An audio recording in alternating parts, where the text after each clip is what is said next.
All right. I'm not totally sure we're live here. I'm trying to do some troubleshooting because I'm trying to pull the broadcast up on my cell phone. Okay, now I've seen we're live.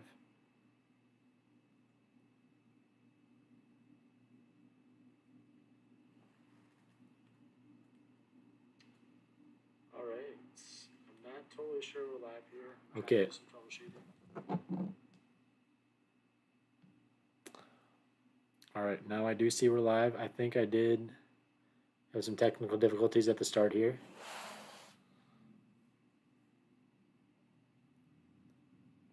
I was just casting for the last 20 minutes, but I don't think it was totally captured. But I do think we are live now. And we are having some additional technical difficulties with the Zoom feed. So we don't actually have a live feed of the audience tonight.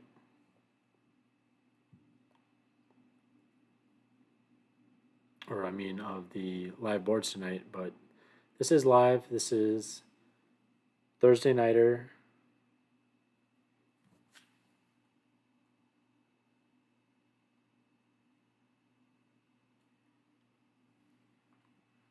August.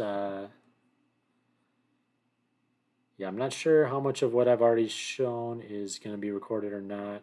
So I'm not going to repeat too much, but let's just try to get through all the games here. Still definitely doing some technical troubleshooting on getting these broadcasts started in the correct fashion.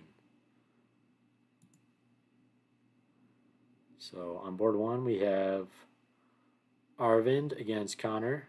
These are FIDE ratings, by the way, so both these players above 2,000. Arvind's over 2,000 and Connor almost close to Master, 2180. We have Robert Donahue against Yuval Shemesh. Robert's a very aggressive player usually. It looks like this game he's been a little bit more reserved. And UV, very strong expert. Again, ratings aren't totally accurate here. He's very close to 2,000. This is USCF rated tournament, but the broadcast polls and FIDE ratings.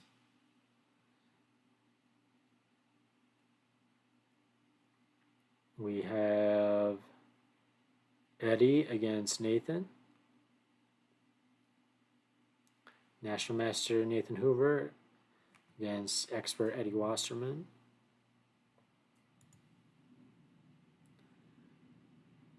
We have Miles, winner from last month, against Ryan Sharoma, club regular.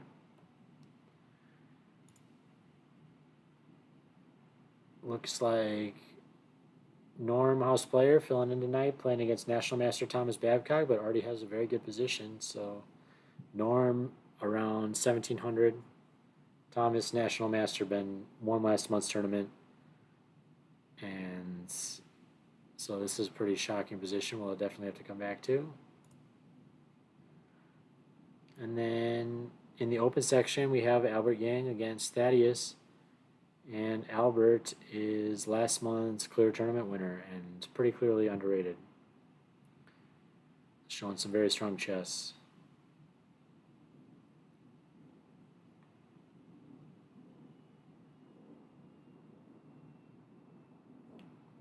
So just very quickly, just because we've had the technical difficulties and I'm not sure this got captured earlier when I was talking about it, gonna flip to the July results. Yeah, we're gonna see. So we had the master squad, we had the premier section, or we had the open section and the premier section. And in the master squad, Jonathan ended up winning the section. We had two invited masters, Jonathan and Ethan, and we had two qualifying players, Robert and Dane. Robert also did very strong showing, but invited master Jonathan ended up winning that round robin classical tournament. Albert Yang, who we just had a little bit of a preview on, won clear first in the open section. And then Miles and Thomas, who are both playing again this month, were shared first in the Premier section.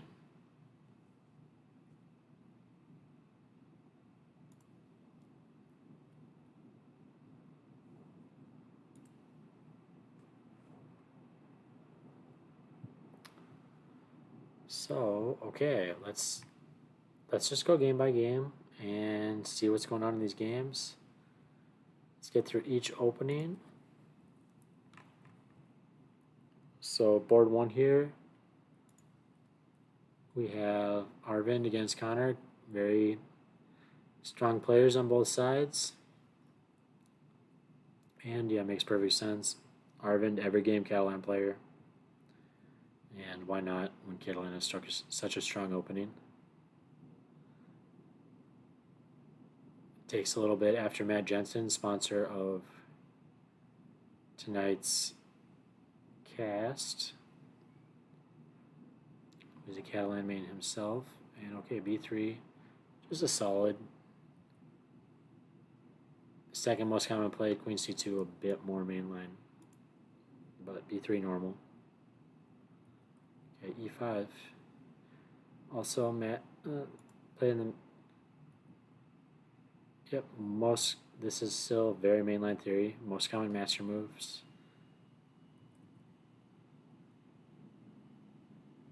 So wow, Connor really showing he knows his theory, because making that critical E5 break quick when he sees White wasted a little bit of time with B3. Pawn moves aren't developing moves after all.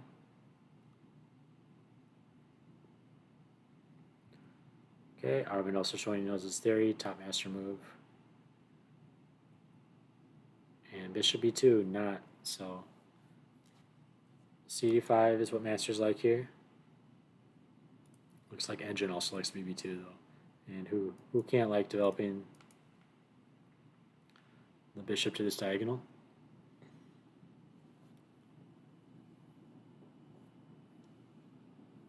So very even position here, just a mainline Catalan. We're getting out of master theory. If we go to the Blitz database, looks like White wins 54% of the time, Black 38, but that makes perfect sense when you're playing such a solid opening. But Black's effectively equalized, so this is going to be a pretty fierce fight. I can step away just for just a moment here.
All right, let's go to the next board. We have Robert as white against UV as black.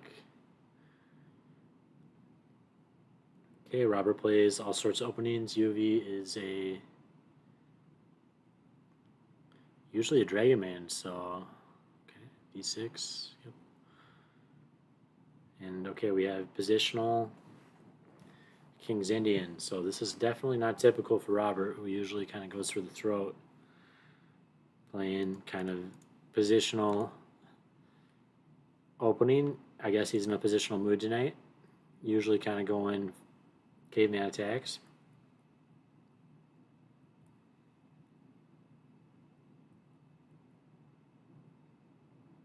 Okay, and Robert's already got the bishop pair. Provoked h6. We're totally out of master theory. So these guys are just looking to play a game tonight. Got kind of pretty passive setup from white. And just wants to play chess.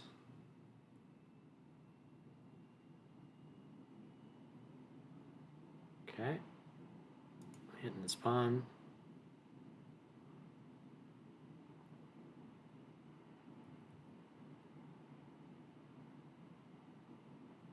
Okay, just continue with his plan. Looks like did have a good opportunity here to just snap this pawn.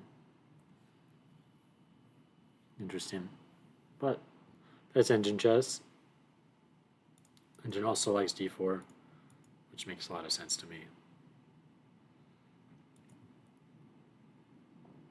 But Robert's got his plan. Let's get the pressure on h6.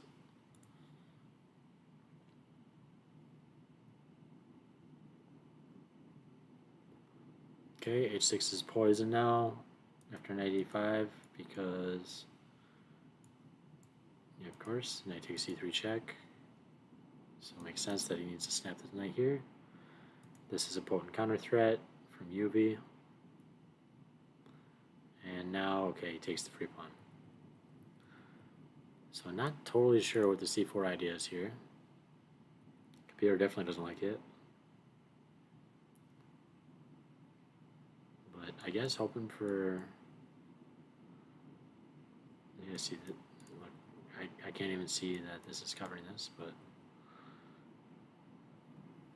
hoping to undermine this, but how are you going to even add more pressure? And I mean, like, this isn't a good transformation, so I don't really get this c4 idea. But maybe it is typical in some positions. We'll need to chat about that with UV. Alright, well, we still haven't seen some other games, so let's keep going. Here we have Eddie against Nathan. So, strong expert Eddie against National Master and Tournament Director Nathan Hoover. Okay, we got an Alekhine. So both players play all sorts of openings, neither predictable. Okay, exchange. This is also what I play.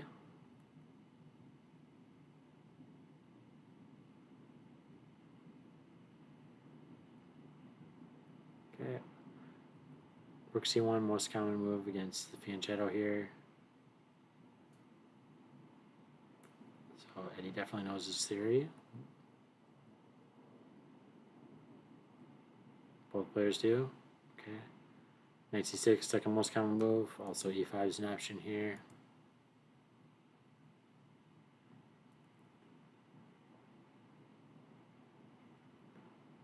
Just it's pretty typical Alekhine. White's getting a lot of extra space. We still have 4 minors on the board. Not going to be totally easy for black to deal with, especially fixing this bad knight.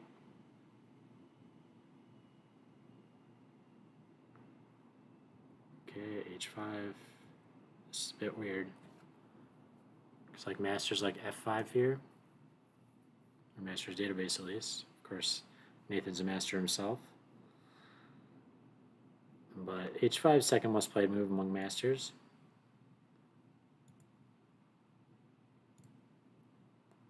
h3, h3 and knight f3 are the 2 moves most played among masters. So we're basically got a master game on our hands right now. Top games in the database are between 2400s, 2500s. So just a typical Alekhine position. White's got a slight edge here because he's got a pretty big space advantage.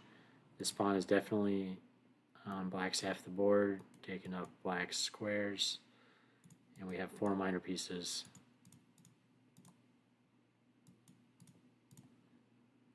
So white wants to avoid minor piece trades. Try to make black's pieces as awkward as possible. Obviously, this knight's pretty good, so you can trade this guy off maybe, and you can still have a space advantage. This bishop's pretty good too, so not totally clear.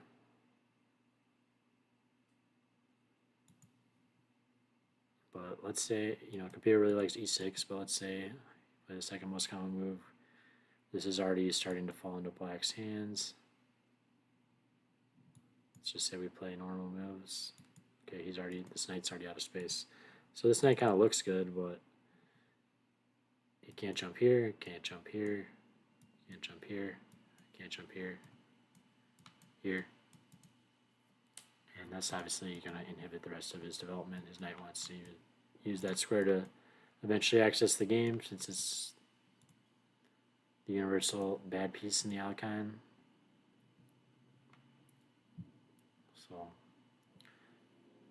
Alekhine, not an opening I'd want to play. I definitely like my space. Look how much control over the center white has.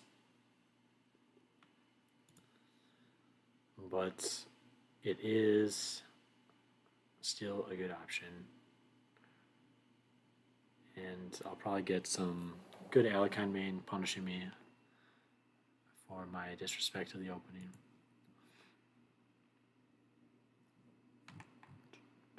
Alright, let's look at Miles.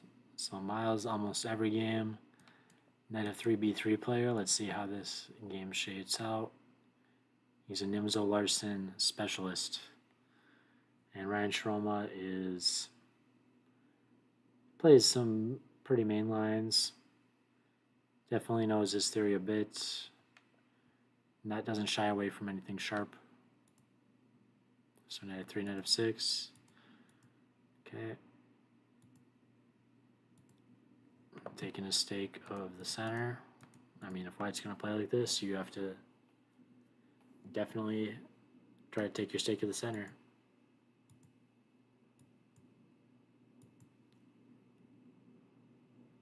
Okay, and we're already completely out of master theory. Jumping to the lead chess database. Most common. Okay, so Miles just snapping on c6. Engine likes it, so he obviously knows the position well. Still feeling very comfortable. Yeah, we can already see on the clocks. So this is the advantage of playing a repertoire like this. You get very comfortable with making a decision like bishop takes c6 unsolicited. It's a lot easier to play bishop takes c6 after something like a6, but you got to actually know what's going on in a position to just snap a knight like this and give. Well, I guess he doesn't have a bishop here. He already lost a bishop, but yeah, give black the bishop here. So black basically, yeah, it does get an advantage out of that positionally, potentially.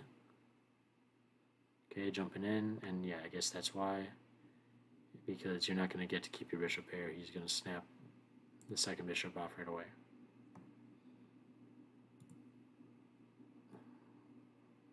So it doesn't need to rush. This knight's anchored, and this bishop can't retreat anywhere. If it does, it'll still get taken, so.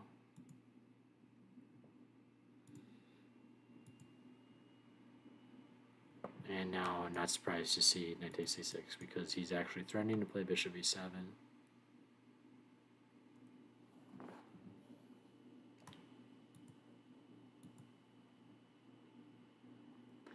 So that was his whole idea with bishop takes c6 earlier, is he knew he'd get the bishop pair back with knight e5. So not quite as suspect. And both sides completed development. Okay, white decides to break in the center. Looks like also a4 is a good option here. Makes sense to get the rook into play. But e4 definitely not bad. We have a totally equal position here. I guess a bit of an opening win for black, considering they're totally equal and have a lot of central space. But that's also kind of what a player who plays b3, bishop b2 expects. They're not trying to make it hard for black to develop. They're just trying to get known ideas. So this one should definitely just kind of peter out at this point. Definitely not to a draw, but it's just a totally equal positional position now. So maybe favor Miles, considering, hey, he's got the experience in this type of structure.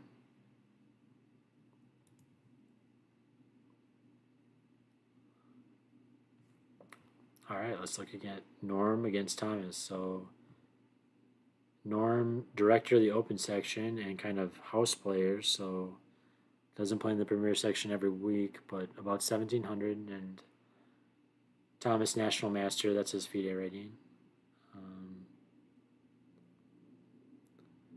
But Thomas definitely a heavy favorite in this game, considering he is a national master against the 1,700, and also he won the last 2 months tournaments. So looks like Norm's starting a bit cagey. Also, Norm usually plays Stonewall, so clearly not in the mood for Stonewall when he's playing one knight f3, because can't get that pawn to f4 that way. So just playing some very solid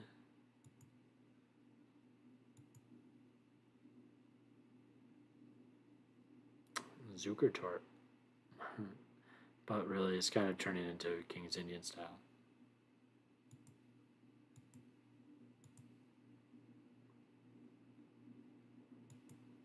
Yeah, especially now. Okay, so we're getting close to mainline King's Indian via transposition.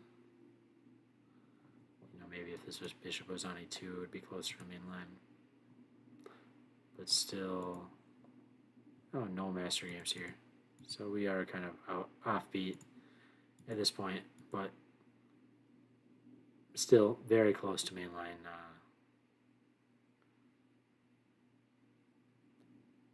King's Indian. Okay, so definitely that wasn't it. So we kind of just closed it all down, but wanted to maintain that tension because now white's just kind of got a permanent space advantage.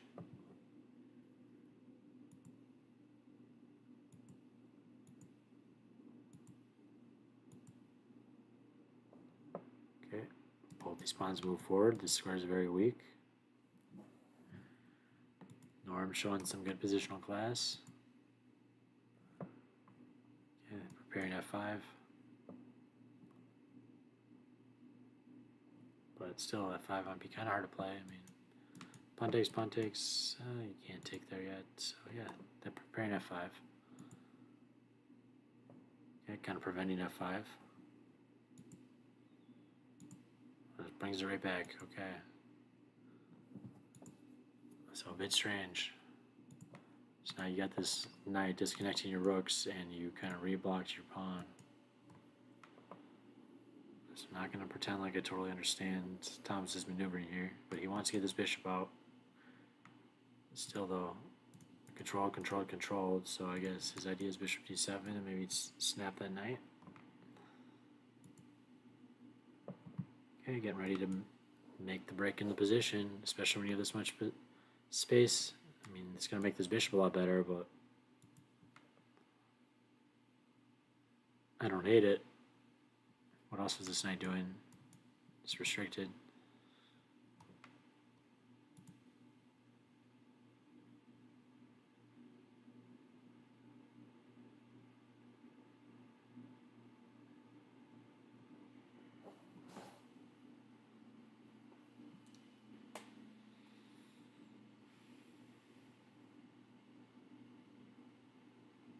G5 is a bit weird.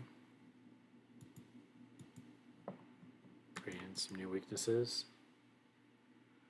I don't totally understand why, like what was going on here. I guess he wants to play G4, but come on. It's well controlled for the most part. I guess he's got this, but that must be his idea. Play g4. So bishop e2.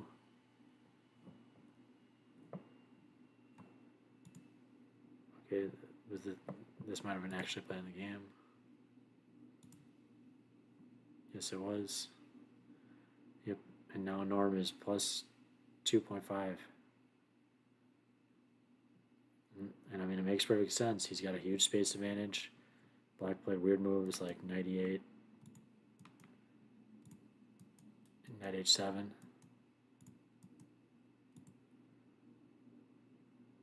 There's still 4 minors on the board. His bishop has almost no scope. It can come to d7.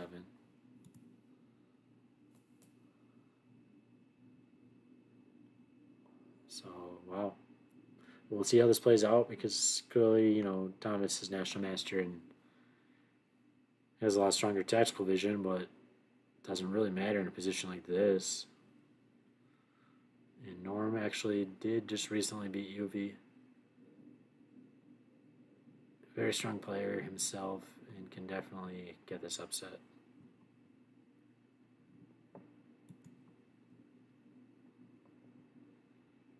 Okay, so let's take a quick look at Arvin against Connor in the Catalan.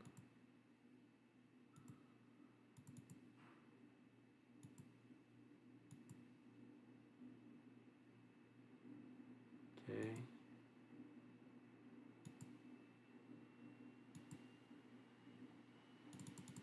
So opting to kind of make a couple captures, which loses time because when he gets to recapture back, like his pieces develop. But he saw, at the end of this, at least going to get an isolated pawn. I get a weakness to play with.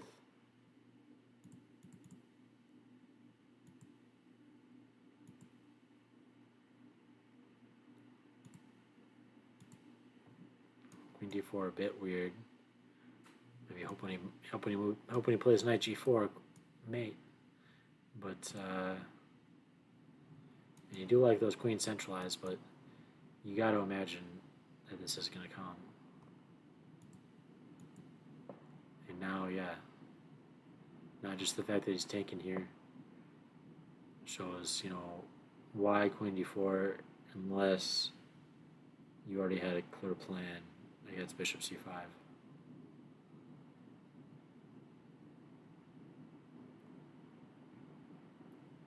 But zero's position here, a lot of life left in this game. Both sides got a bishop here, we got an open position. White potentially can get another pawn to the center eventually, so maybe slightly prefer white. But they've also got this isolated pawn that could be a target. And we know Connor's tactical vision, so.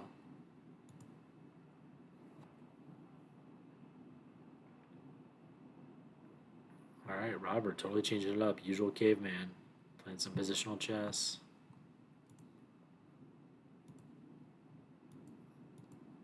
So it just goes for doubling the pawns, taking the extra pawn. Okay, pushes it to protect it. That was a threat.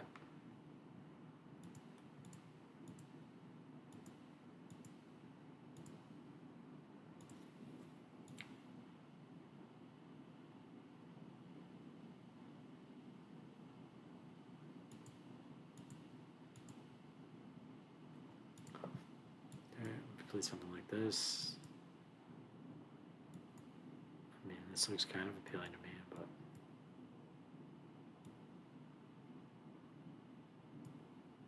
makes sense. You can just snap the pawn.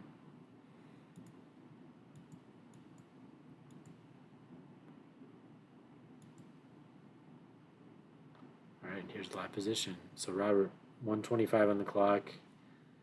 UV down to 45 minutes. UV is going to definitely get into time pressure in this game.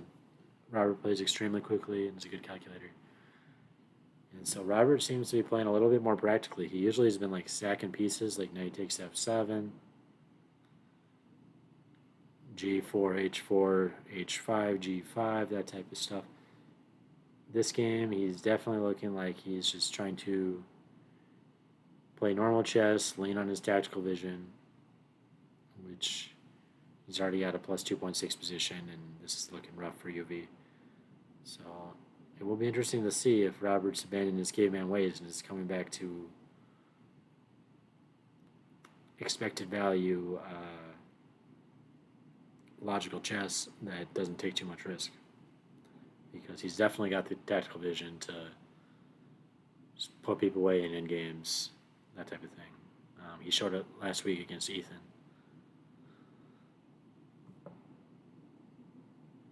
So, if you can outplay National Master in an ending, pretty sure he can outplay most of the club. So, Robert could be a force to reckon with here soon, especially if he adopts this new style of positional chess and accurate calculation.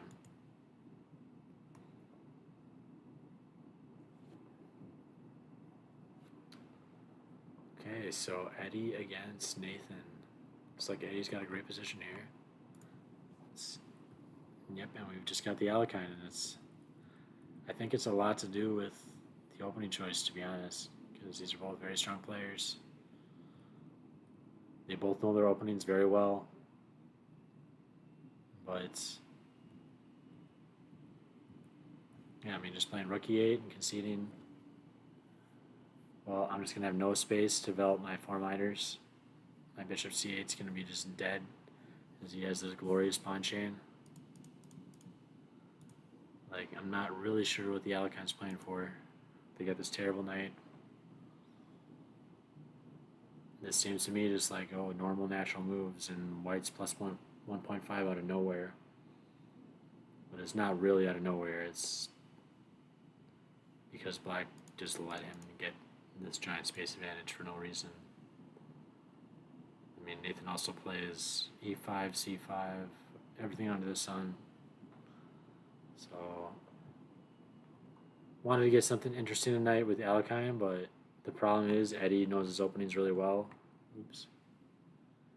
And he showed getting -3 against Roberts King's Gambit and all sorts of opening positions that he actually, despite playing 15 openings, he knows his openings super well. So I don't think, I would definitely try to play something more mainline against Eddie.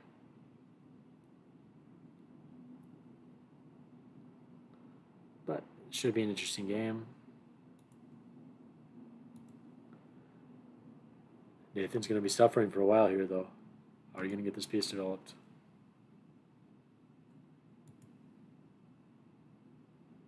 Oh, we have one more move. Okay, e6. Yep, trying to make a break. Trying to get some space. Hoping for... It looks like, okay. Actually, the best variation here is rook takes. Makes sense. You've already played h5. You can't let g6 get super weak. But then even bishop d4, just trading off the one good active piece to potentially activate the queen or knight tempo.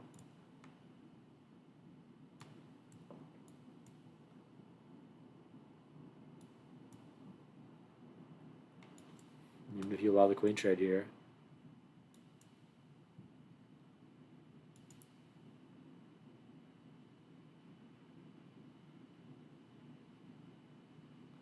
This pawn is super weak. Okay.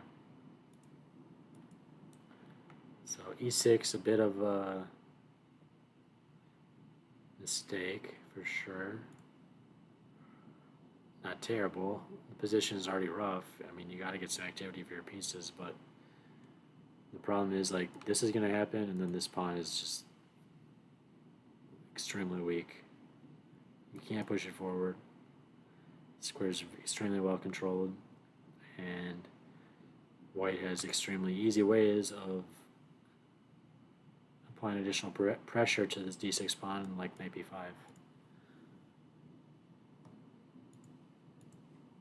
Okay, and we'll see if he plays d takes e6, but main idea of d takes e6 is just let's get at this extremely weak isolated pawn now. because also f takes e6, maybe trying to pair is even more brutal.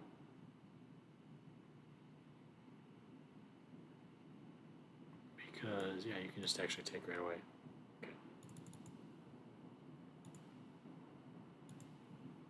So rook takes is actually mandatory just to even defend the pawn against queen takes d6.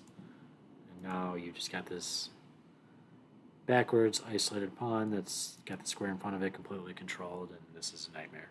And also you have no development for your pieces.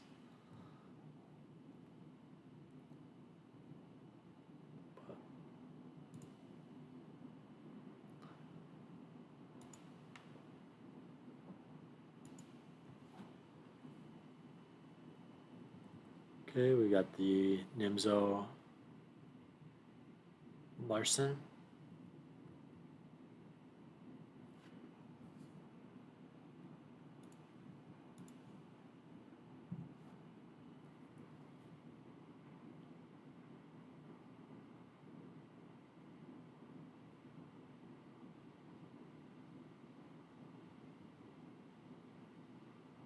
Okay, opening the A file, but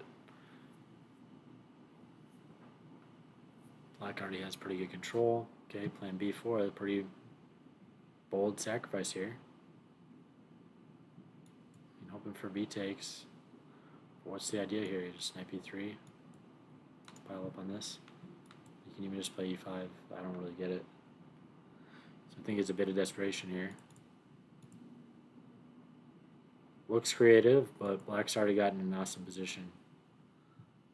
The rooks are connected. They fight for the A file equally, and they're the one who controls space in White's territory, almost like they play the white pieces. You know, this pawn's nice, but still it's only controlling neutral space. Black controls their entire side of the board.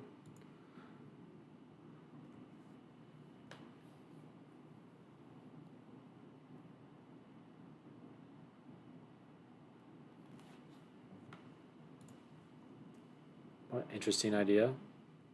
Just trying to break up this pawn structure. I mean, it is a bit brutal. You know, maybe he's hoping for something like this. But looks like this would completely fail tactically.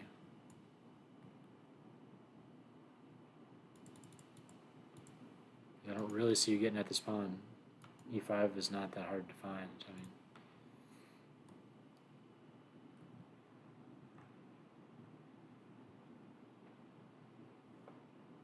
so Ryan in a good position here to.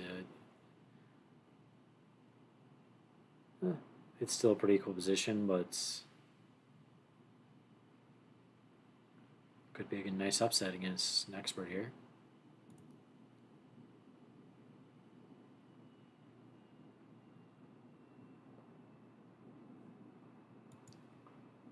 Okay, we got Norm against Thomas.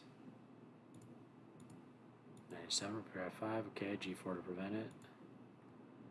Looks like, unfortunately, G4 lost a lot of White's advantage because he's really making his own bishop terrible now.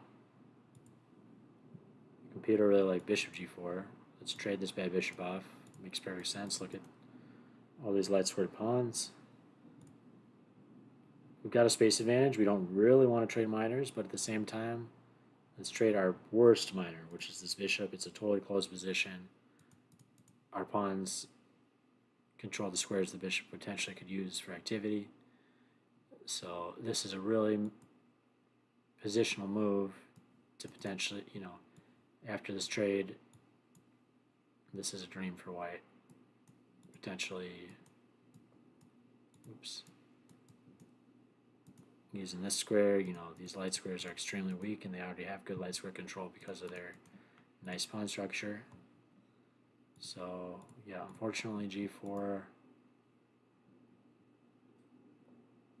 it makes sense you're preventing F5, but you're not thinking about your piece activity.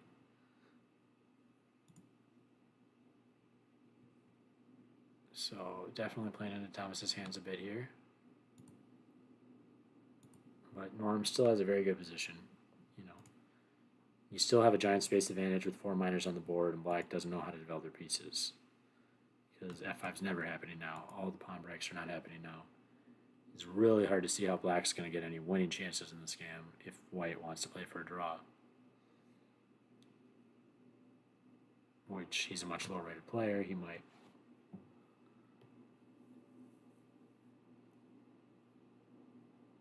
So, yeah, I don't know. I'm kind of the opinion, this is kind of just blah. But I get wanting to just kind of play however versus a low rated player, but I kind of like just playing more mainline theory because this isn't a bad position, but some of the stuff very weird. 98 knight f6 is not a positional operation. So it'll be interesting to see how this one goes.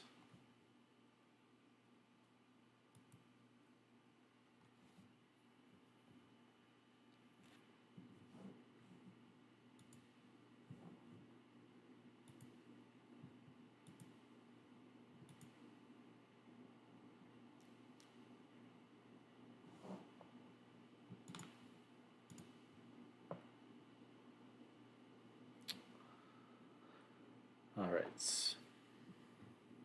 so just closing the video feed since we didn't get any joiners on the club side.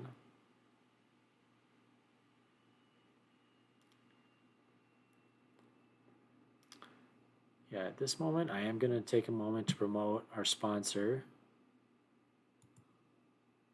So we do have a sponsor now, Chess Goals. So local master, national master Matt Jensen, also known as Smarter Chess. You might have seen him on Speed Chess Championship predicting the results. He is a company called Chess Goals, which promotes simple chess courses for non-grandmasters. Learn complete repertoires in under 100 lines. So openings course creator, you get PGNs, access to a private Discord, videos explaining the openings, and very well catered towards club openings with all the Lichess lines kind of well covered. So it's going to be lines you're going to actually see on the board. And he has a ton of courses there. I actually purchased one myself, the Catalan course. A bit ambitious considering I'm an E4 player, but wanted to check it out. And yeah, I'm in that Discord. I see him answering all the questions for all the courses that he's put out, and really, really good customer support there. So if you do buy any courses on chessgoals.com, please use coupon code CASTLE. You'll save 30% on your order. And yeah, check it out.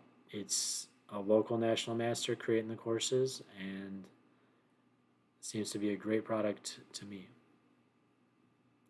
So let's get back to the main coverage though.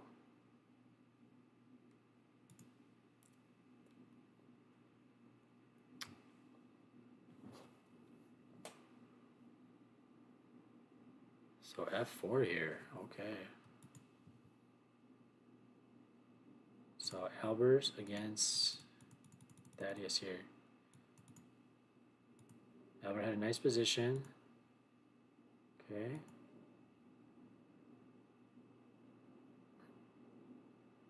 Makes sense. White's got the space. You want to potentially trade some minors. Okay, just ignores it. Computer like c3, undermining this pawn structure. Let's get at this thing.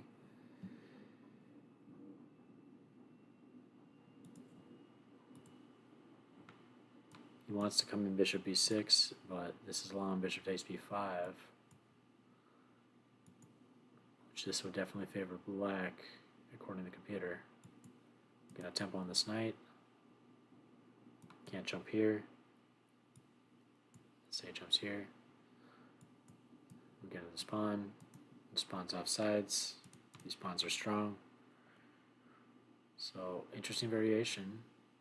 Computers are good.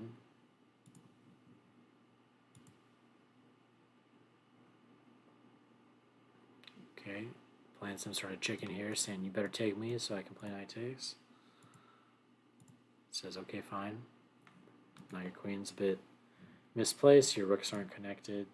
I like it, but computer likes black. Okay, just playing normal. Let me defend my pawn here. Let me remaneuver this knight because it doesn't have prospects here. It doesn't have prospects here. It does have nice pressure here is a problem, but unfortunately, blunder because this traps the bishop. So black had a golden opportunity here. See the time usage too, yeah. So despite winning last month's tournament, Albert definitely going to criticize his time usage here because look, played 92, pretty bad blunder in less than a minute with 1:15 on his clock when even kind of a simple blunder check of what's my opponent's next move can probably find f4. So I definitely want to double triple check before you lock in that move when you play classical chess. But Albert actually pretty lucky here because he's already got Thaddeus under some time pressure. And Thaddeus pretty quickly just plays rook c8 without even thinking about it. Misses his chance to win a full piece. But still has a very good position.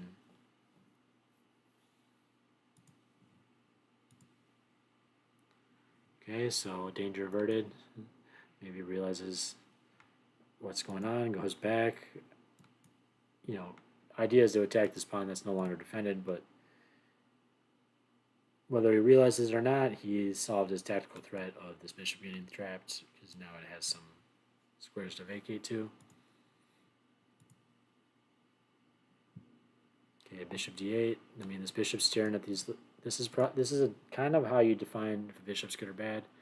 Is you have pawns on the same color complex, especially on these central rows.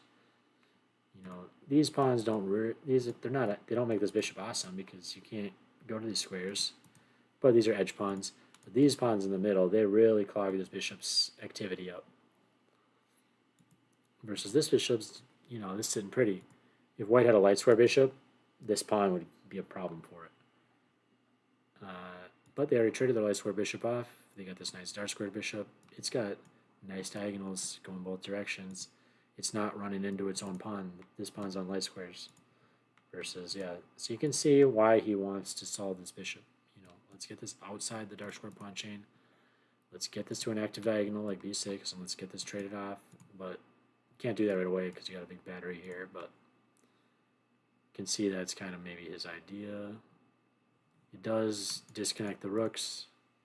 This whole back rank is a little clogged up.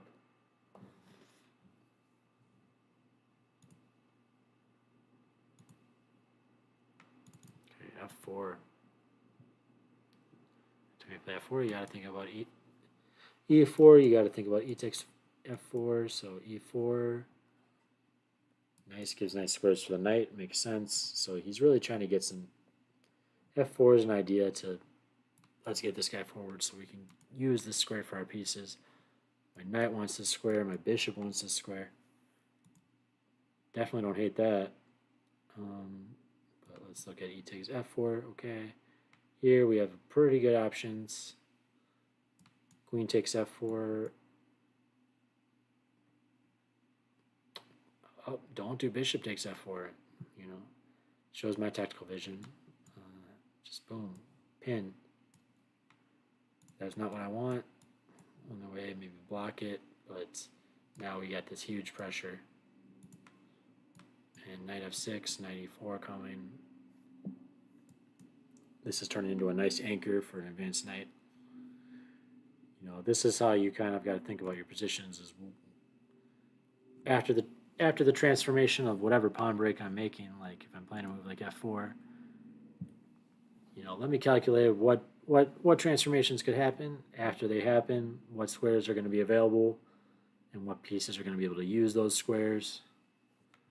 So, f4 kind of, yeah, this is nice. I want to like undermine this pawn. Let me get my knight into here. But also, I'm giving up this square. Pawns don't move backwards. So now this is becoming a potent threat. So, yeah, definitely got to be careful with pawn moves. And also, when you play f4, your bishop is losing a bit of activity. And this knight already is not too bad, putting a little pressure on a5. I mean, it's well protected, but so yeah, definitely don't love f4. Okay, just playing h3, getting ready for g4 probably. Pawn do something.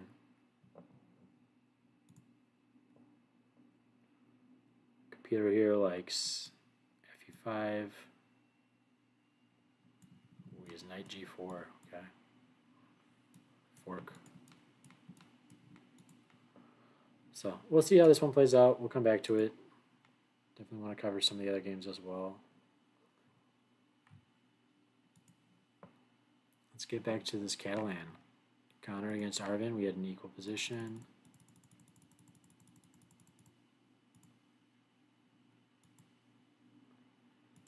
Okay. Yep, going for that isolated pawn. We already saw this. Okay, centralizing the queen, but getting hit with that tempo. This is where we left off. So retreats, keeping this pressure, developing that last piece. Maybe it'll be prone to getting hit, but that's the move the computer likes best. Pretty strange.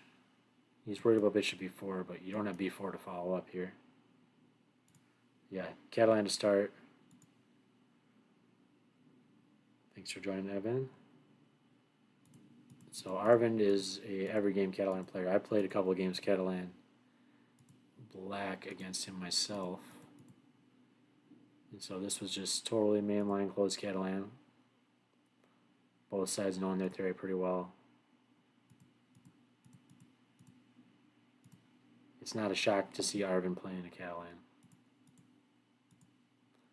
And Connor just kind of went for this minor imbalance, getting this isolated c-pawn.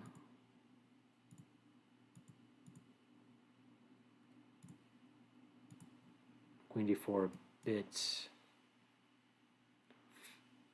it looks nice. You centralize the queen, but you're getting hit with a tempo. And now he's kind of cleared the d-file for his rook. Okay, and a3 I'm not pretending to understand. I mean, I understand he doesn't want him to play bishop b4, but was bishop b4 really a threat? I mean queen takes e2 is a threat there, but you always just gonna be able to just move the queen, so it's whatever. This is a bit of a weak point, though.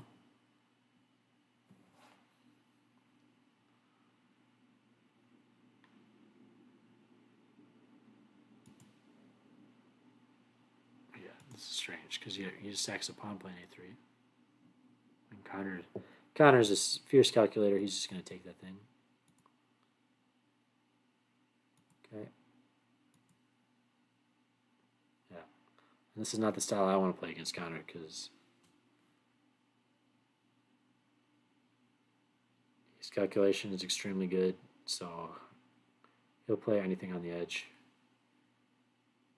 Total pawn grabber. And this doesn't even look that on the edge, so I kind of expect Connor to clean this up, to be honest. Just free pawn for nothing. But interesting start.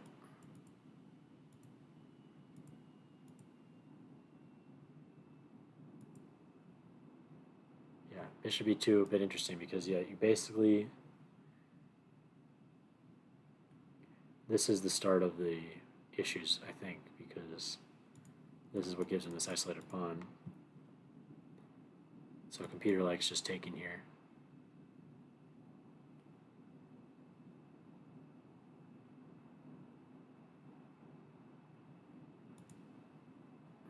in Master games, they take with the knight and then play bishop e2. So it makes sense. Connor's kind of finding the positional punishment for that because, yeah, you'd love to have the knight still be connected here. But I guess, what's the problem here? I guess this is free development for the white square bishop. So there's a problem no matter what you do. You take with the pawn, double pawns.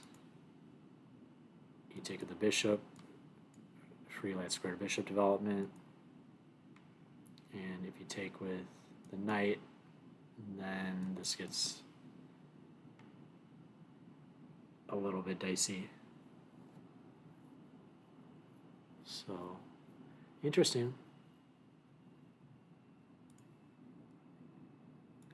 Also shows Connor knows his Catalan theory. Just, I guess he doesn't know. He's an hour 4 on the clock here, so he just calculated this.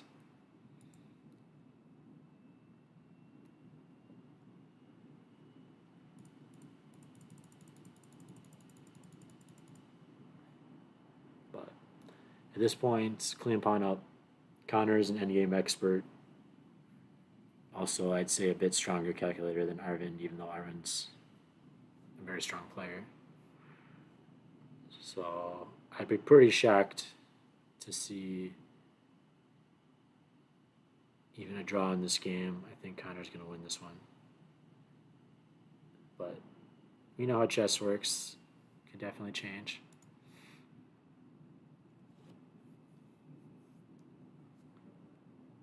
All right, so Robert doing his usual time pressure thing. An hour 22 on the clock. UV 25 minutes. Brutal. UV just sweating while Robert's just sitting there casually, like making his moves in 2 seconds. Okay, so where did UV really tank here?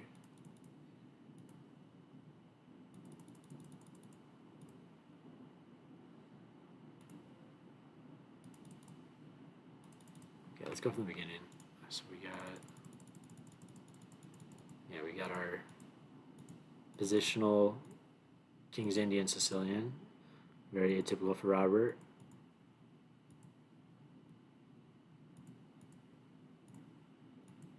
Grabs the pawn, tries to preserve it.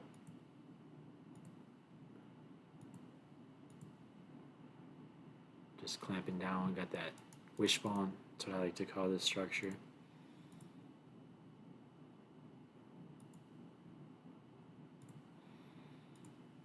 Getting fierce, a lot of pawn tension here.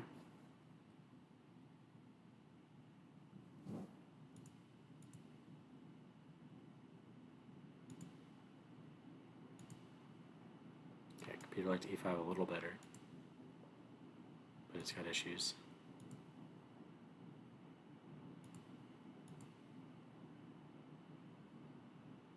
And now if he takes, fortunately you got rook e7 check. So Robert, brutal calcs. This is not what you want to see. Intermezzo, rook e7 check. So UV saw that though. UV, very strong tactics. Definitely stronger than me. But I'm not sure he's up to Robert's tactical vision level. Robert's a beast.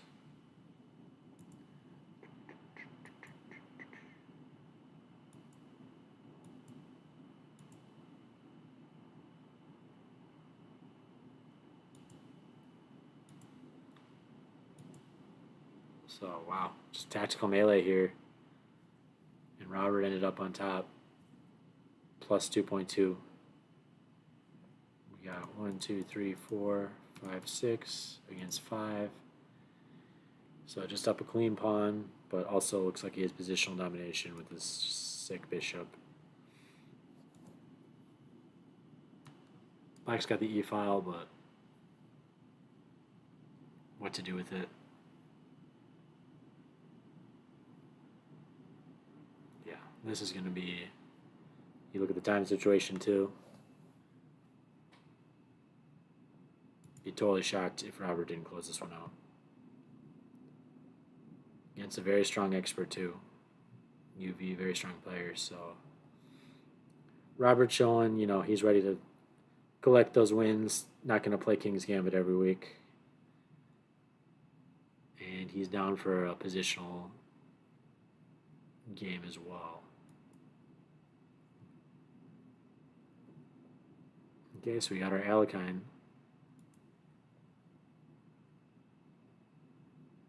Oh, we got John in the chat. John done with his US Open game. Were you on DGT, John?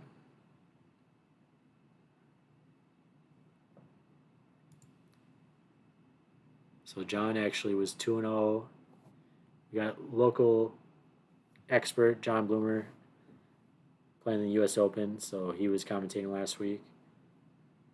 And he started 2-0 in the US Open. Got paired against Avi Kaplan on DGT board last night. Played a fierce battle against him. Unfortunately, made him find some only moves to convert a rook in game, and ended up losing to our fierce Chicago rival. Okay, it looks like he's 2.5 out of 5, but still a good showing in the open section of the US Open, getting our players, hopefully bring some points back from US Open so we can get those points in Castle Club.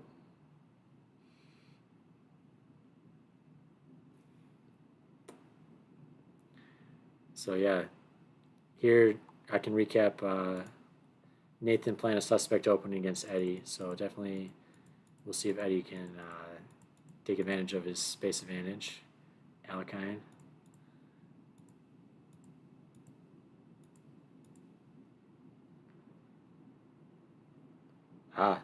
US Open's one gigantic open. I didn't even know that was the format. People love their class sections, so I didn't realize that was even a thing anymore. One big open. So the one seed's got to be playing like the 250th seed in the first round. That's got to be crazy.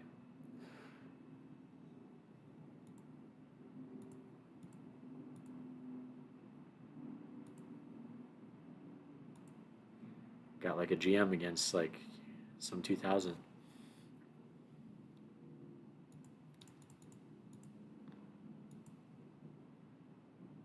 Yep, here we got this C5. Okay. C5, wow. Nice move.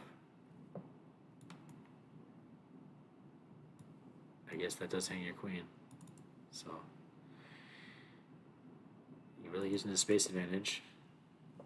Bishop, we're on move what? 18, and this bishop hasn't moved. Not a good advertisement for the Alekhine. I hope Nathan plays the Alekhine against me. No, but I'm sure Nathan actually has some pretty good games in the Alekhine. It's not the worst opening of all time, but who doesn't want to play the little centrals? You need the center. Water flows from the center. And especially Eddie actually knows his critical theory punishments. Like, Eddie tricks people because, they think, hey, this guy plays 15 openings. There's no way he can know all these openings. But he actually knows. He knows them. So he plays a million openings and he actually knows what's going on in them. And I've learned that way. I've learned that the hard way myself. Playing against Eddie.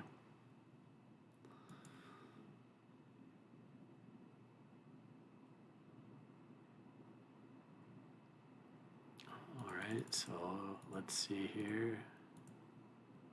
Yeah, we had this bit of a dubious b4, just like trying to undermine the defender of d4, but giving black some good options. Black plays e5 pretty good. Okay. Maintain the tension. And now he takes. So, okay, queen takes. This is just position. You do, I guess, give him that knight b3 tempo. He wants to play f4 at some point. Get at this guy. I guess that contributes to that goal. So he's got a plan. He's a man with a plan, and the plan is let's get at this guy. We'll eventually undermine it this way, and he doesn't have f6 to keep the pawn chain.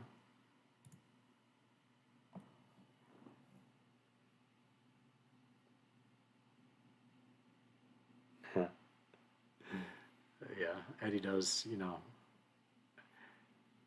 Eddie, and then also Eddie's got this advantage where he actually has some main openings. Like you don't know which ones are his mains, but like 2 or 3 of those openings of those 15 are like ones he like knows super well and he'll use against someone he takes super seriously, but then he masks it with a bunch of other openings. So you're like, oh, is this one of his serious openings or is this one of his mixing openings?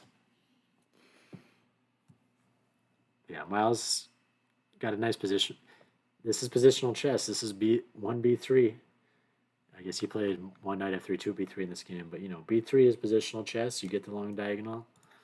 You chip away at that center, and eventually your pieces breathe free. So he's trying to execute that strategy. Yep, f4. Here we go. Boom. Oops. Boom, boom. Trying to undermine this thing. Okay, Ryan's feeling the heat now. Oh, just h3, just patient. Doesn't need to even take this thing. For me, I'd be like, amazing. Let's grab this thing right now. Now I got my permanent weakness to target. But Miles is a patient guy. I guess that's how you play positional chess.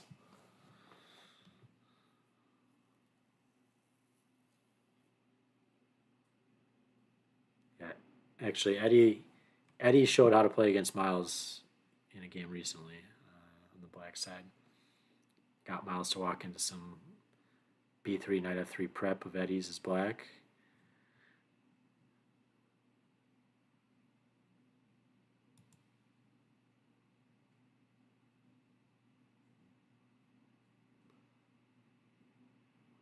All right, I'm going to leave it on Norm versus Thomas here for a moment, and I'm just going to take a 2-minute break here.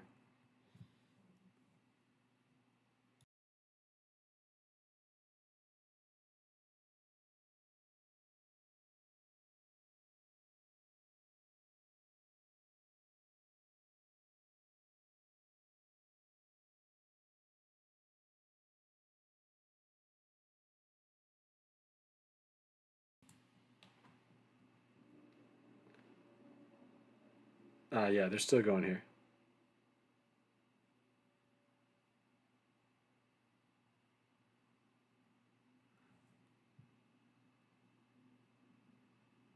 We got 1, 2, 3, 4, 5, 6 games.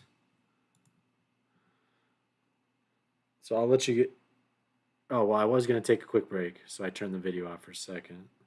But we do have 5 viewers, so I should stay live. We got Connor against Arvind. UV against Robert. So, okay, Connor against Robert. Yeah, Connor's just closing this out up a clean pawn. He's just going to positionally masterclass this thing.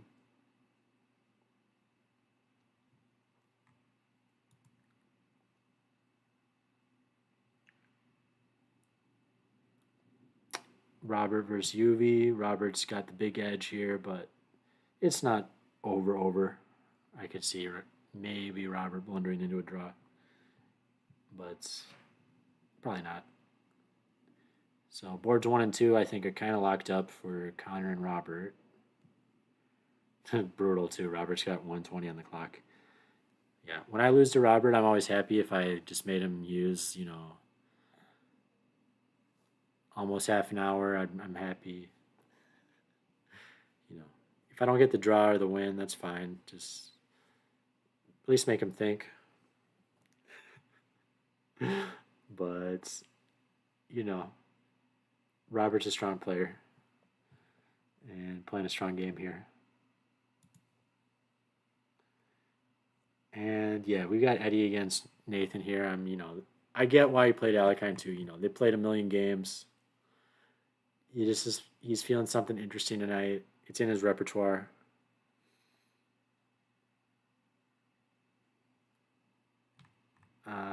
But yeah, Eddie is showing why you really shouldn't play dubious openings against Eddie. Like, I think you should play your main weapon against Eddie.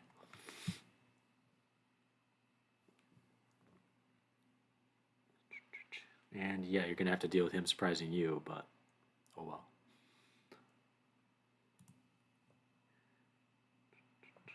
Yeah, I mean, he also showed it. Look, his game against Robert, King's Gambit, he was -3 out of the opening, just without thinking.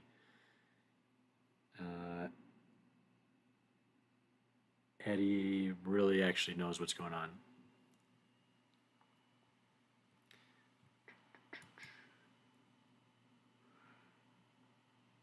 Okay, this one's, yeah, you like Miles positionally, but zeros.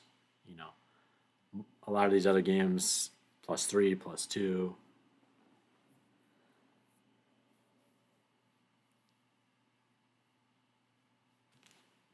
So this one definitely still interesting, and for sure it could go either way. Both sides, by the way, good endgame players. Where recent weeks they have maybe been losing in their games or equal, and then it gets down to those final moments, and then they win. Like, they both kind of are clutch.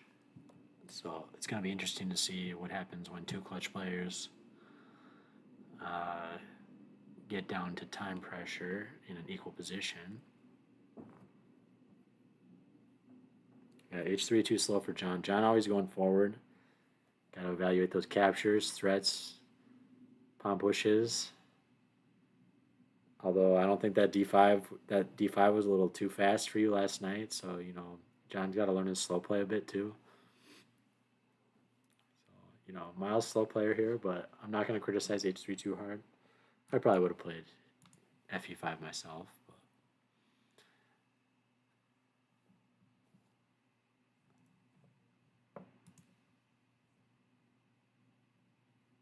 We'll come back to Miles against Ryan. That one's going to heat up for sure.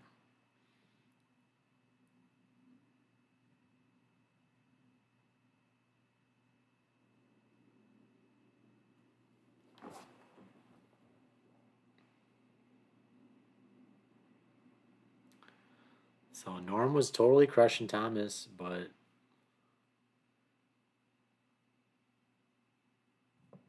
this whole, passive strategy didn't quite work out for him. This bishop's just terrible now.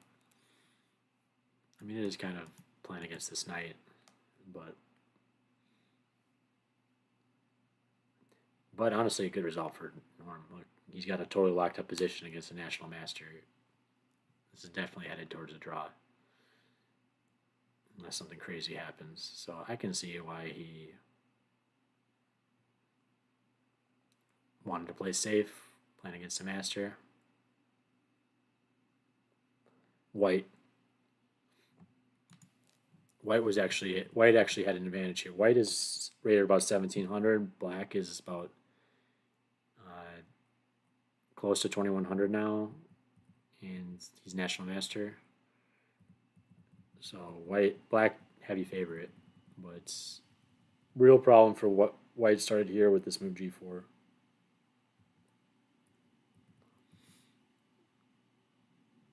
If he played bishop G4 and traded this guy off, this would have been plus 2.3. And that makes perfect positional sense. So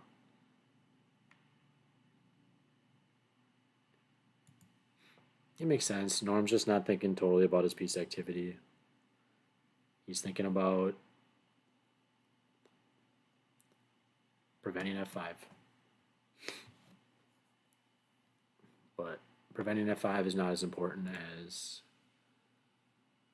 the healthier pieces, especially this terrible bishop staring at light squared pawns.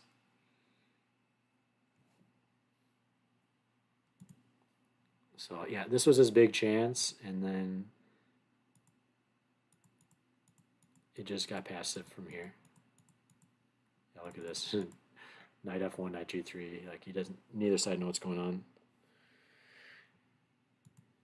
But you can see it. I mean, hey, you're 1700, you're playing almost 2100, who won the last 2 months tournaments.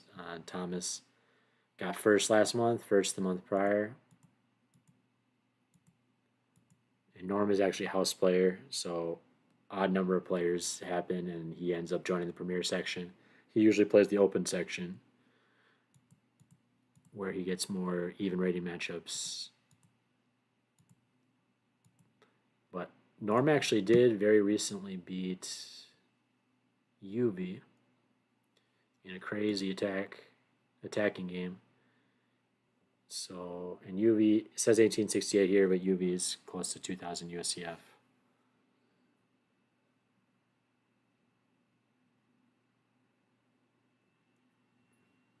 Yeah, but still shows, yeah, draws a good result, but wins even better, especially when you got that winning position. But easy to criticize when we got this engine. We're sitting in our comfortable armchairs at home, not sweating over the board.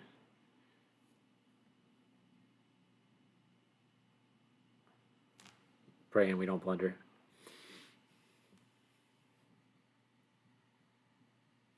Yeah, this is actually the proper maneuver to do before you sacrifice a bishop on f7, is just do a quick prayer, look to the sky, sack the bishop on f7, see what your opponent does.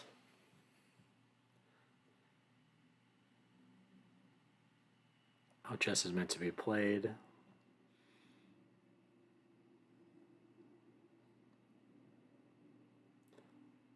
But here we got some nice closed maneuvering.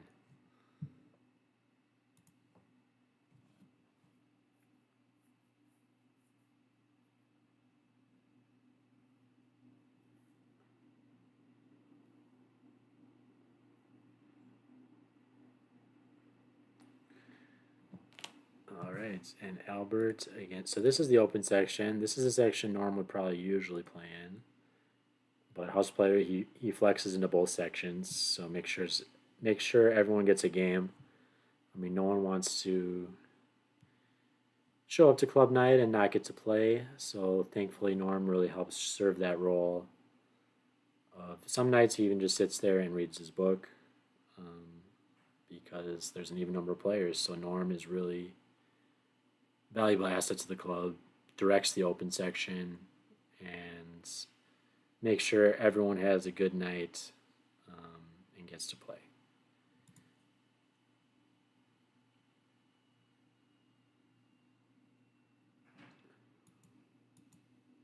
So, okay. Albert had a nice position here earlier, but Thaddeus is really taken over here. And Albert actually won last month's tournament outright in the open section. So Black really taking over all the central space. Centrally anchored knight, extremely well placed here. This knight's a beast. Rook on the 7th. This pawn it looks nice, but you're not really using this square.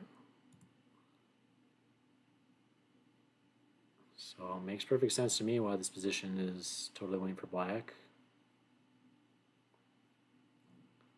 But not totally clear on how to make progress. Computer likes queen c4. Black to move here. Yeah, maybe g4 if white to move, but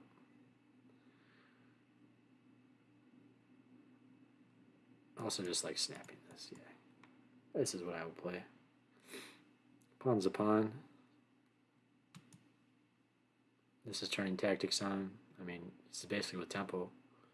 You can move this bishop and it'll kind of X-ray defend, but rook takes b2 looks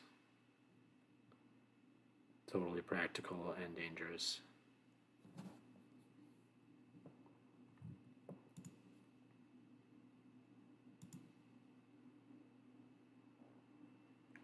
Just looking at boards 1 and 2 here quick, expecting the. Thought this one might be already over. This looks like not quite. All right, yeah, John, good luck tomorrow. So John playing national tournament, U.S. Open, way bigger tournament than this for way more money. I don't think he's in the money, but he's playing some serious players out there. He just played a 2300. So good luck to John. I hope you gain some rating in the final rounds. Bring some glory back to Minnesota from the East Coast. And we'll probably have John. John was featured commentator last week, and we'll probably have John back on the channel doing commentary soon.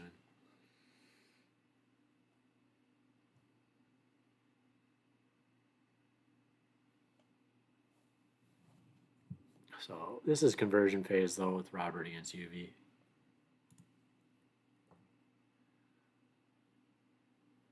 I also feel like kind of conversion phase, Connor against Arvind. Arvind's going to try to make something happen, but Connor has no weaknesses, and he's up a clean pawn with good pieces.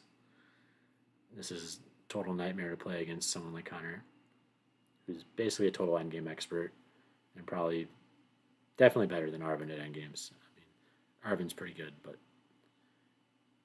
Connor's like endgame expert.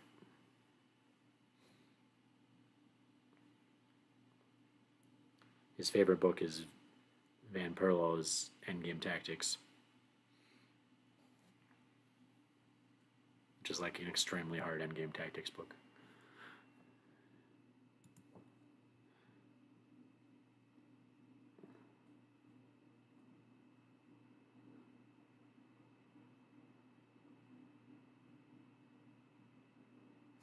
Oh yeah, one other thing to note about Connor. Connor's very motivated this month. Very close to master. 2180, 2170. But all the games he's kind of playing down. So he really needs to kind of 4-0 in his mind, at least, to get close to that 2200 mark, which he's very close to already. All right, I'd say let's zone on the most interesting game. I mean, it's zeros. He played f4. Okay, h3 was slow. It looks like it. We had, oops. Rook takes, bishop takes. Oh, rook takes, rook takes. So this is kind of saying take this pawn. I mean, if I was black, take it.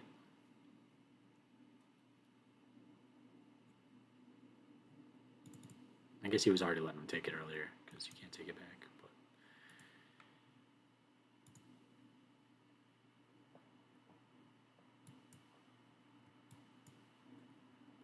tempo. This is kind of hard to play. I think this is maybe more realistic. Oh, boom, fork. So here the fork doesn't work because you can pin. The queen defends, so chess is hard. Versus here, you kind of try to keep some dark square battery or something, imagine check or something like that. Now when you try this tactic, they just take, oh, and then it's not even about that the queen defends the rook. The knight already defended it. It's about that the pawn doesn't capture a piece with tempo on the queen. Check to the miserable queen. I like to think of attacks on queens as checks. It's like a soft check, but makes a lot of tactics work.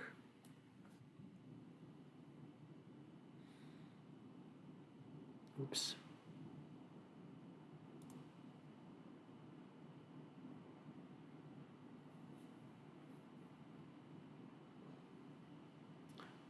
So I'm going to mute just for a moment here, step away, grab a quick snack, and I will be back to commentate the closeout of all these games. So I'll be right back. And I'm going to put on our promotion ad too. Okay. So definitely check out Chess Goals. National Master Matt Jensen going to be commentating on some future tournaments, and very strong player. I know him well, and he's a very nice guy. Played in the recent Master Quad, and runs a company that creates chess courses for non-grandmasters, so less than 100 lines, realistic. Going to see him over the board, heavily using Lichess statistics. So check out the courses, and if you decide to buy any courses, please use the Castle affiliate code. And I will be right back.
All right, we're back.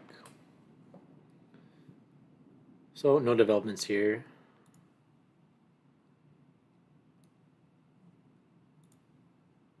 Computer doesn't like 97.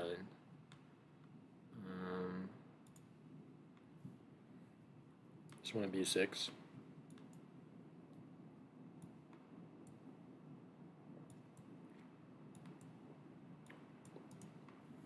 Let's grab this pawn. Well, counterplaying it conservative.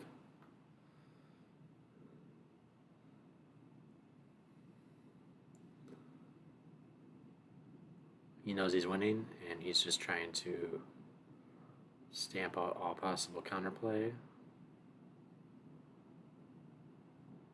Not sure what the knight d7 idea is, though.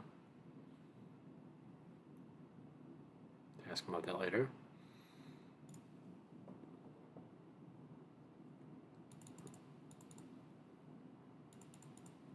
Okay, queens are off. Robert against UV.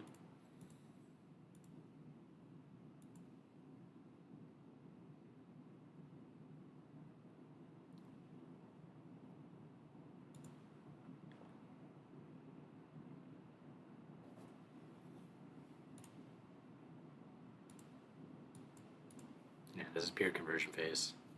And Robert, extremely good at endgames. 2150 against UV, who's pretty good at endgames, but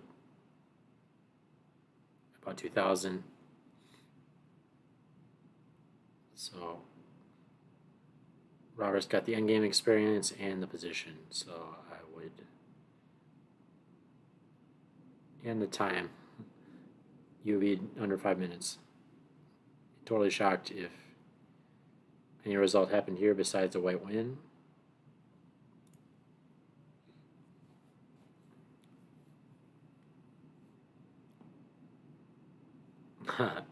Eddie up to +5 against Nathan. Wow. This Alekhine has really gone off the rails. Move 21. And Eddie actually known. I know I've complimented his openings tonight, but seriously, he's had miniatures in so many games recently. He's basically miniaturing Nathan here. He's +5 on move 21. His game against Robert, he was -3 on move 15, even though he ended up losing that game to Robert's excellent calcs. He miniatured Sophia, Narasalimo. I know he's actually had a couple other miniatures too. Seriously. If you play something dubious against Eddie, he's going to beat you in the opening. Very good at openings. And this is just masterclass on crushing the Alekhine. Let's look at this thing from the start. Let's exchange. Love it. Taking space. This knight's a major problem.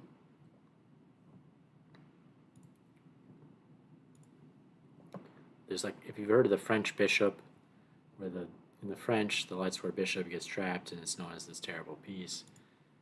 Well, this is like the Alekhine knight. Knight b6 just sucks. And every time they try to fix it, it ruins their position in some way because it's slow. And look at this, like backwards knight moves. I mean, it's already gone totally off the rails. You got 4 minors on, white controls all this space plus these squares. Like, black doesn't have anywhere to put their pieces.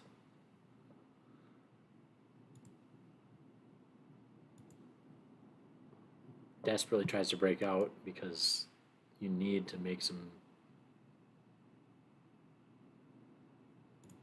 I mean, I would too, like this, but because this pawn horribly, totally backwards isolated pawn now. And that's kind of what you got to think about when you push. You can't just think about this is great. Yeah, this pawn is a problem. It's totally cramping my style, but this pawn's a problem too, and you can't just think about getting rid of a thorn pawn without what else am I doing when I do this. And Nathan's aware of that, but desperate times call for desperate measures, and it's not, unfortunately, not working against Eddie. Okay, c5 here. Okay, seems like, oh, shocking, whatever, but if you're playing classical over the board, this is easy because this queen's undefended.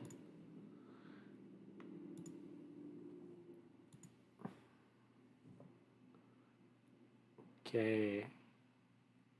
Makes sense. Close in the file. Finish development.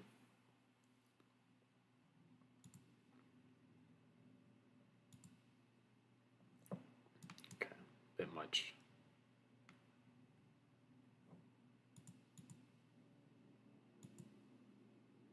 Coming in, these pieces are all brilliant. We're almost moved 20, and this bishop has never moved, has no prospects of moving, and you can see, yeah, because he tried to fix knight b6. And what's the downside of fixing knight b6 is, well, now this bishop doesn't get to develop.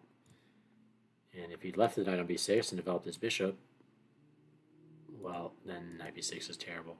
So this is kind of the problem with the Alekhine is you have this terrible knight on b6, and if white doesn't play in a weird way that lets you get knight c4 in or get various good breaks for black that fix knight b6, then you just end up floundering like this, and your pieces stumble over each other.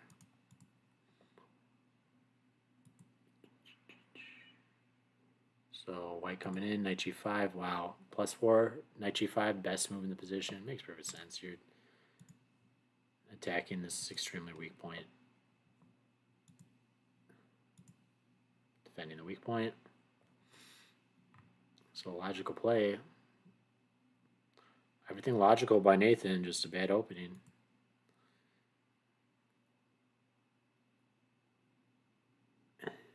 Knight h7, okay, yeah. Trying to trade off this beast of a knight. And now Eddie's thinking here.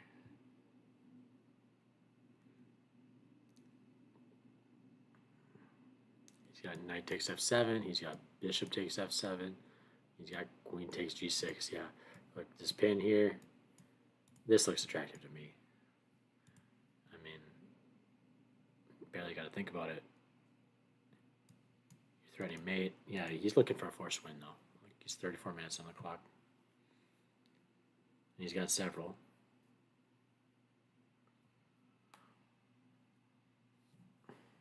Just disaster of a game. And this is actually how kingside attacks work. Is defensive pieces all get sidelined on the queen side. Like we kind of see here.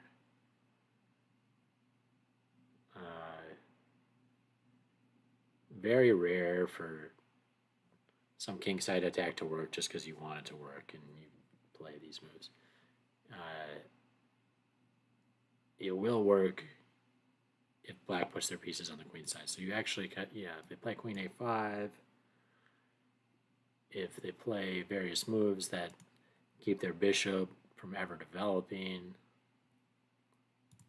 if you get e5 in and they have a pawn on e6 so this bishop can never get out and all the pieces are stuck over here. If they play queen c7 and queen b8, like my coach's game against Magnus,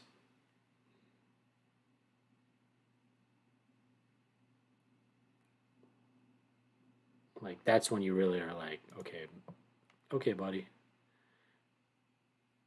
time to get mated. But if they have decent pieces, like, you shouldn't hope to mate.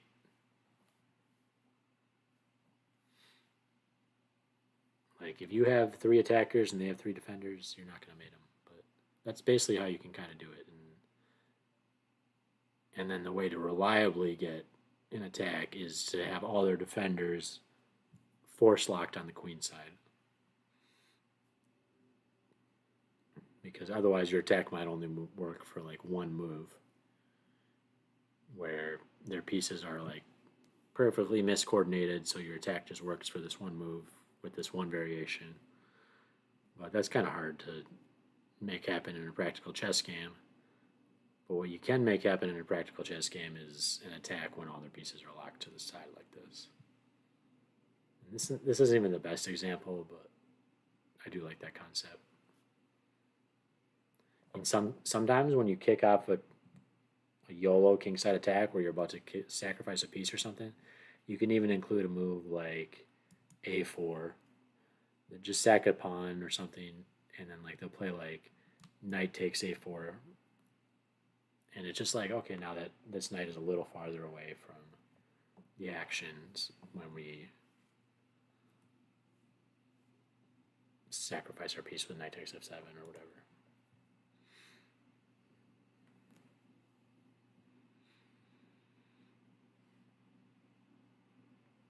So yeah, this is exciting position. Let's see what Eddie plays here. He's got everything wins, but it's going to be flashy however it goes.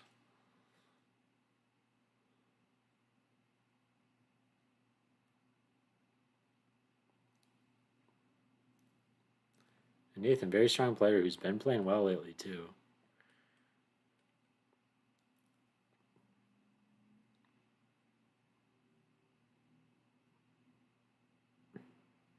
I am a bit of an opening nerd though, so I am a bit biased against the Alekhine, which has a dubious reputation. Nathan will probably play the Alekhine against me and crush me.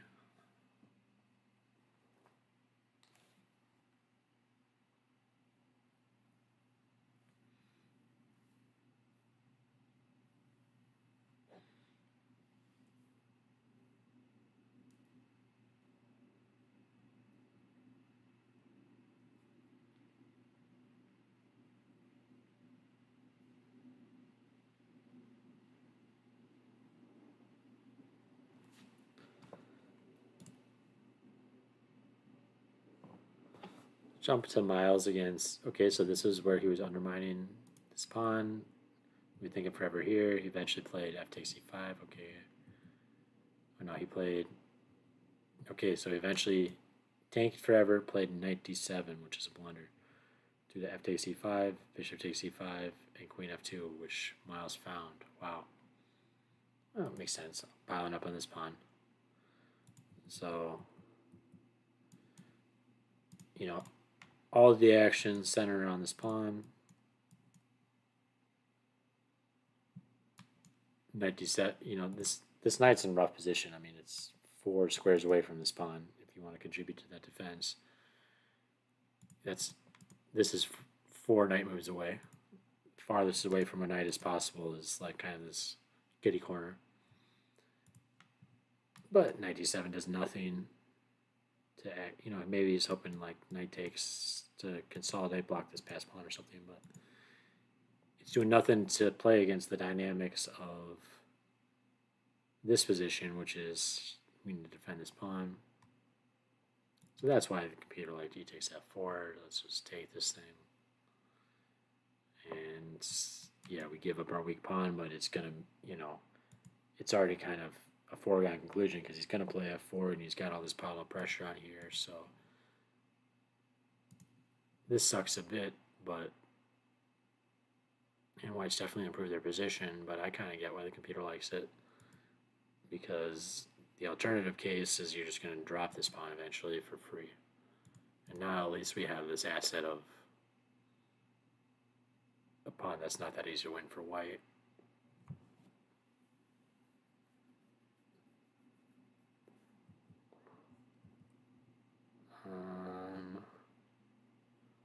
But computers are good at chess.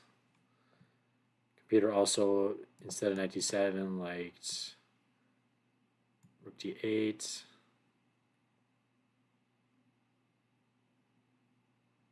Which, if we continue how we did in the game,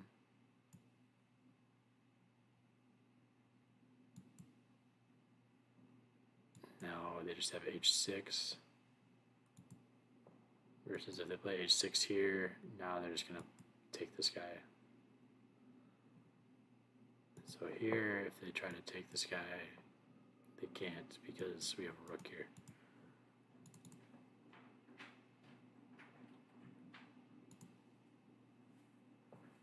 Okay, so this is interesting. I mean, the real reason why knight d7 is such a problem is because it prevents rook d8 defending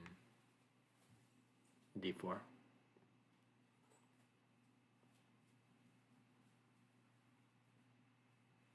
Yeah, so knight d7 not only doesn't do anything, it also blocks rook d8 from contributing to the main dynamics of the position. But black's low on time. So this is looking very good for Miles, who also won last month's tournament and has a good rating gap on Ryan. Ryan approaching expert, but Miles is kind of more seasoned expert. But Ryan definitely no one to mess with, especially if you lose your wits for one move. He's pretty clutch and doesn't blink finding wins. Yeah, this is. It's not like over like it is in some of these other games, because it's still just a pawn. But yeah, it's not looking good. And also Miles positional player, b3 bishop b2, you're a positional guy. Like you're totally fine grinding out an extra pawn endgame. You're not hoping to win your games via full pieces or mating attacks, like some tactics guys might, and despise trying to convert an extra pawn in game.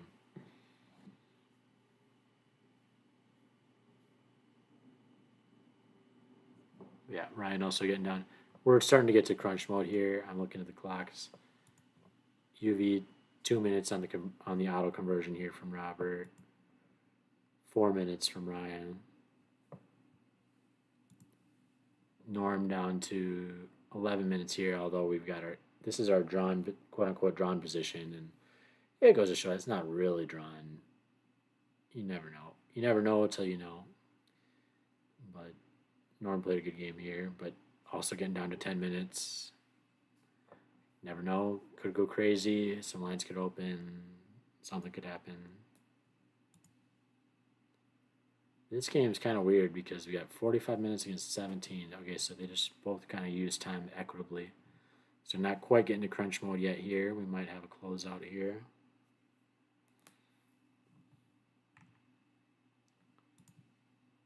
So this is getting to total.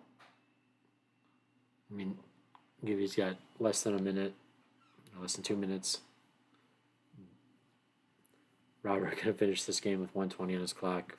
My nightmare. But is what it is. Chess is cruel. Robert's good. And he doesn't need that much time to execute. He doesn't need a double triple check to get it done. Ryan getting down to almost 2 minutes here.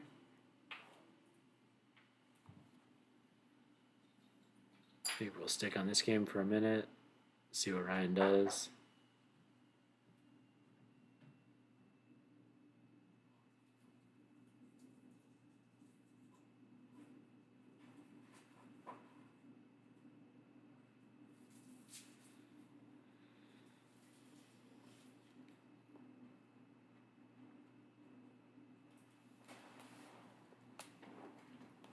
Be right back.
right.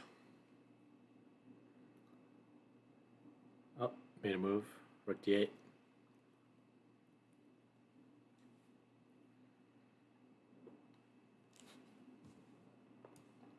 And yep, you can see the problem. He realizes the error of his ways, regrets knight t7. But chess is hard. I didn't see that at first either. Or without the help of the engine.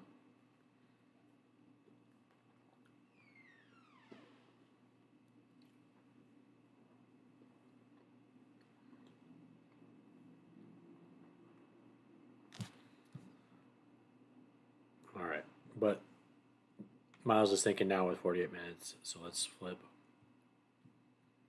Oh, we do have a result here. UV resigned against Robert. Game over.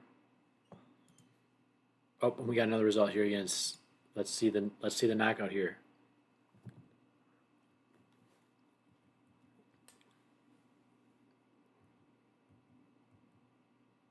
Knight takes f7. He went for it. The flashiest. Okay, got the king in the open. Check. Oh, coming forward. Okay, what would have happened if he went back? Ooh, bishop coming in. Give me that queen. Okay, which is brutal. Also goes to show the problem this bishop never developing. Disconnects. Brutal. Look at these black pieces. No chance. Like the top three engine moves here are all +8, and I bet you like the top 7 moves are winning for white. It's the most crushing position I've ever seen. Oh, skewer.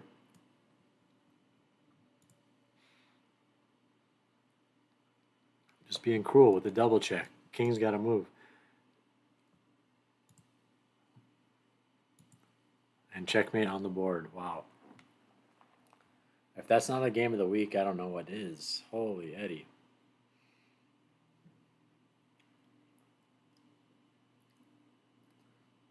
Eddie is a beast.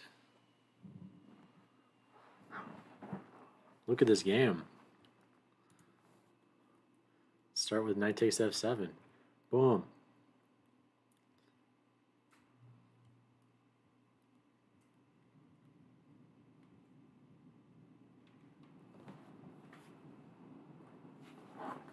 Just crushing.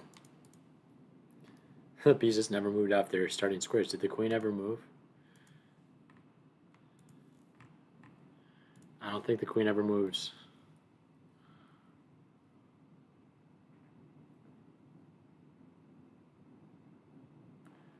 Yeah. Pay special attention to these 3 pieces.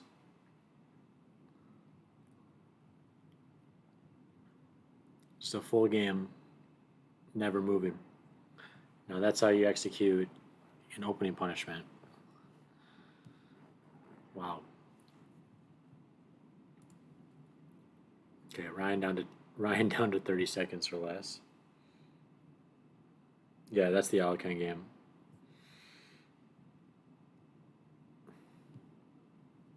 Yeah, and this is also national, Nathan's higher rated. Eddie's about 2,000. Nathan is about 2,150 national master.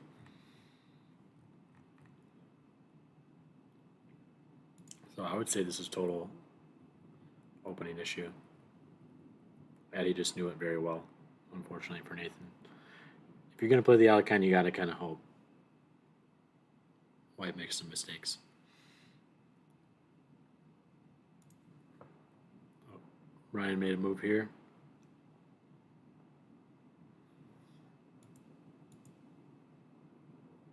Okay, yep, right, rook d8, just grab the pawn, perfect.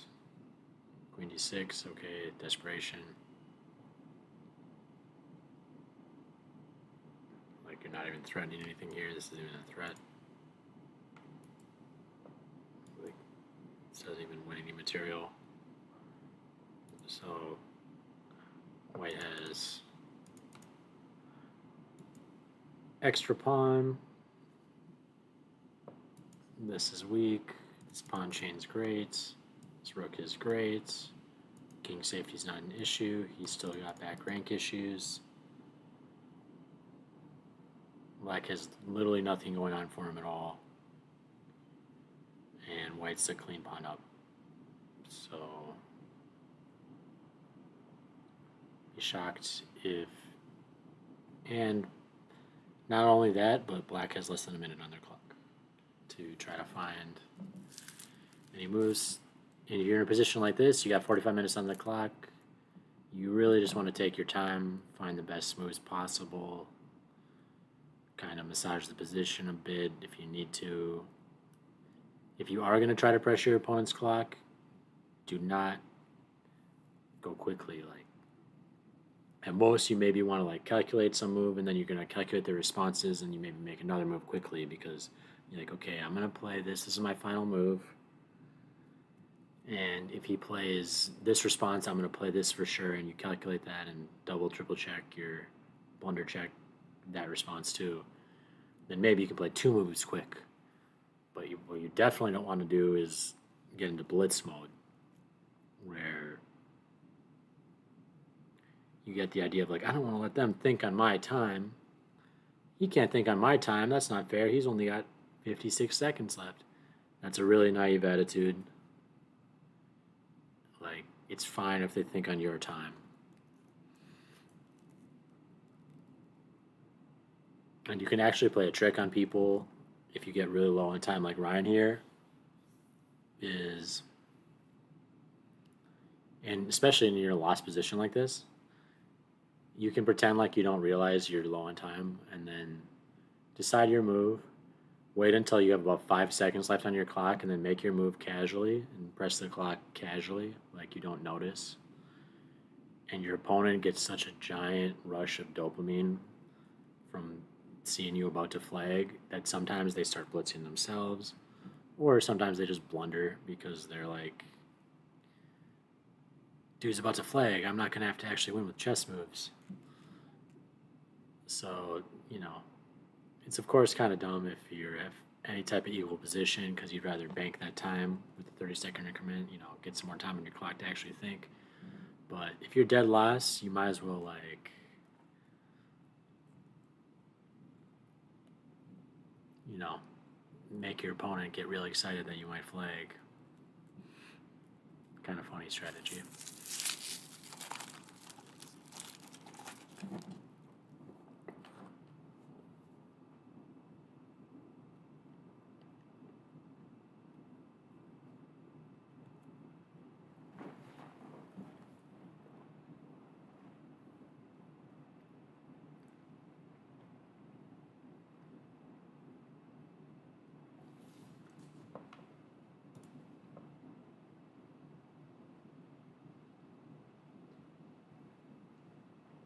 Thomas against Norm. It's totally locked up. Looking like it's headed towards draw, but now all of a sudden, H-file's open.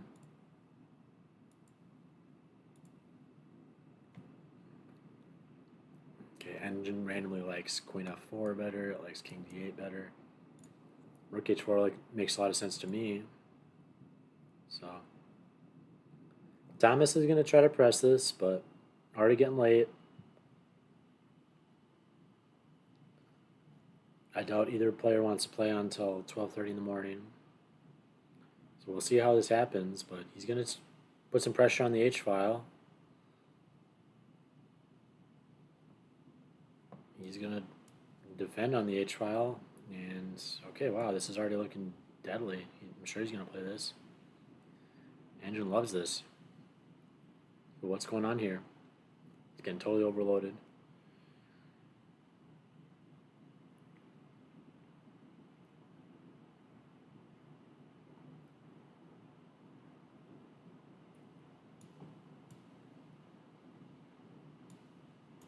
Just wants to trade queens. Let's say we do, just for happenstance. Okay, G takes is a total draw, but apparently E takes is a total win. Because you're totally paralyzed here. I guess this bishop is totally terrible, staring at these pawns. And eventually, you know, what's the knockout though?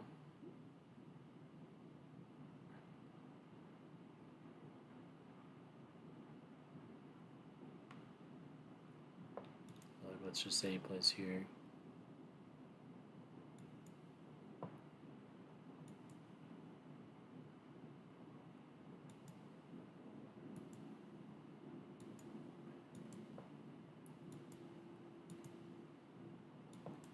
Okay, so king's invading. So that's the main reason. Everything is beholden to this, and I guess, well, I guess what if earlier we tried to prevent the king from invading? Then what's going to happen? Because we're trying to prevent this king from coming in.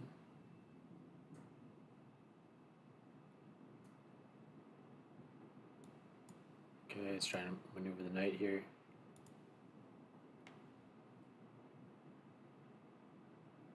Let's just say we wait here, protecting the pawn.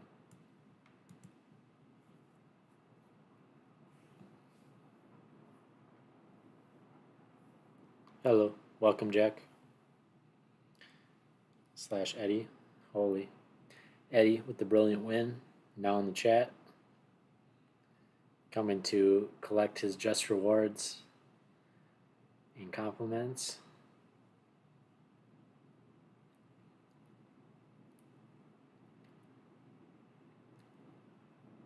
Trying to figure out why this is so winning for Thomas, because I don't really get it. But, oh well, that's not happening in the game anyways. Alright, well, all of a sudden, this went from deadlocked, closed draw to Thomas is winning on the H-file via reasons I don't totally understand. So we'll see how this plays out.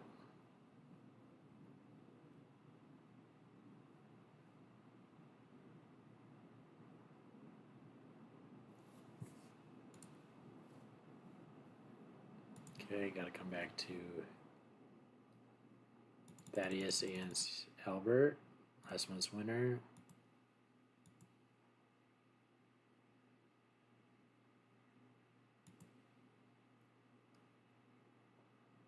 Ooh, deadly rooks on the 7th.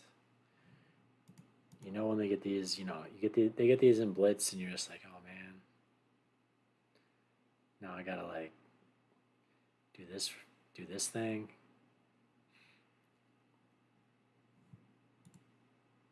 But okay, he's still got a rook to block.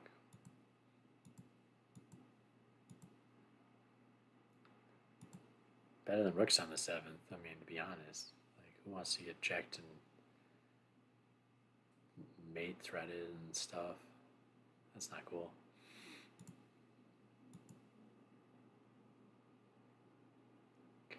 But unfortunately, black here is scoring his extra clean pawn to victory, about to be a protected passer on the 7th. So we'll go behind. This will help promote. So Thaddeus about to take down last month's champion.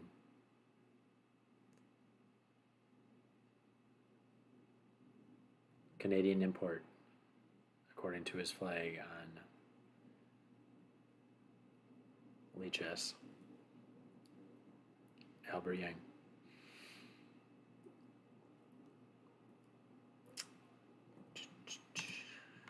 All right, Connor versus Arvin. Yeah, this is honestly, yeah. You can't be down a clean pawn against Connor with no weaknesses. It's just not going to go well, and you're probably not going to get many chances to drum up some counterplay, which is how this game has gone. It just went from bad to worse. Once down the clean pawn, minus 2.5 here. Knight d7 a bit of a miss, but for unknown reasons. But Connor had his ideas in mind. I guess we'll see what they were. Just to relocate to knight e5 and try to. Okay, come on, why not? Why not dominate that knight? Just let him take it. I don't get that. You're now playing pawn. Oh, but he has even better than knight takes f3. Yes, knight takes f3 would have still been very good for Connor. But he had knight d3. Wow. Just forking. And if you try to protect, then we skewer. Oh, simple tactics. And these seem to just come up once you're in a losing position. Like, it's so much easier to blunder this stuff once you're losing already and you're down a clean pawn and you're trying desperately to drum up some counterplay. Yep, okay, this is happening in the game. And now it's just, yep, totally over. Minus 4.6 Connor's an executioner. Playing the best moves for the most part. Especially when it comes to critical tactical variations like this. So Connor gonna win this one for sure.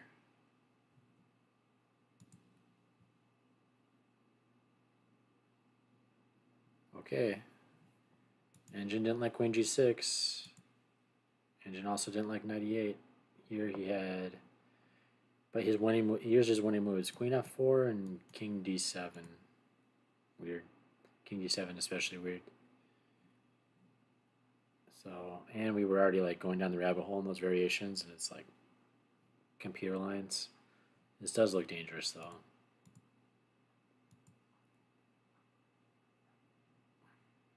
Okay, bit surprised by queen g6. Like, you got to get the queen involved in the operation somehow. Either put it on the h file or trade off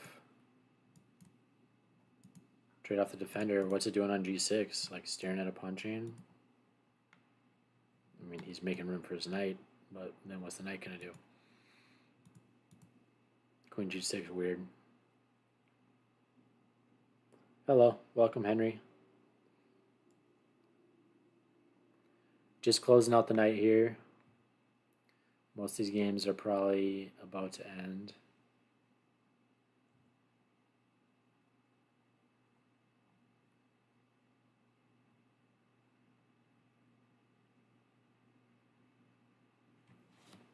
Fortunately, we didn't have the live. Next week, I think we'll have live video of the games. We had some technical difficulties this week, couldn't get the Zoom call started. But usually we have a camera on one or two boards. But we were able to get the broadcast going. That's the important part. Get the games. Get the moves. Get the drama.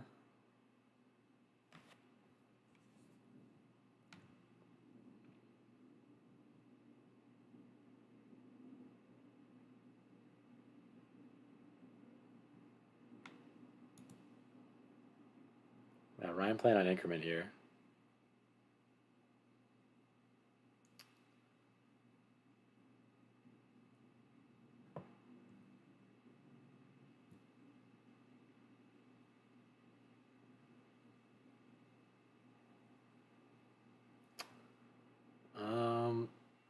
I don't see Milos on the DG boards, but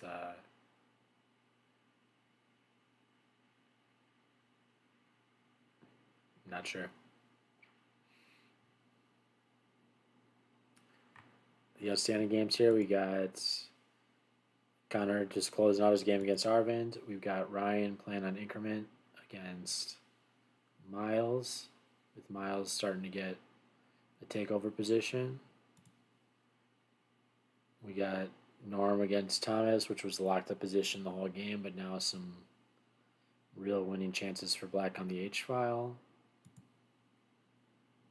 And we have Albert against Thaddeus, with Thaddeus really about to queen his pawn without much chances for counterplay. Yep, just going to go rook a1, rook b1. Or, interesting. Huh. It likes rook a1, a7, bishop e5. This is an interesting variation. Because the king's got no space.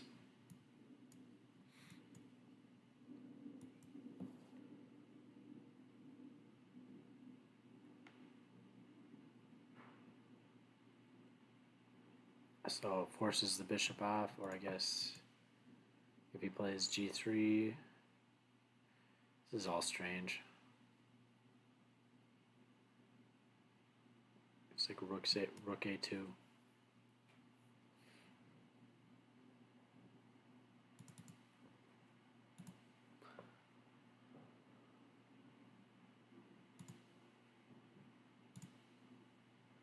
So bishop e5 check, hard to find for sure. But let's see if something normal here. Because the problem is the bishop totally anchors this deadly pawn, and it's already kind of past where this bishop can assist with the defense. So now this rook is the only guy that can stop it. You know, he's doing the same thing though with his pawn.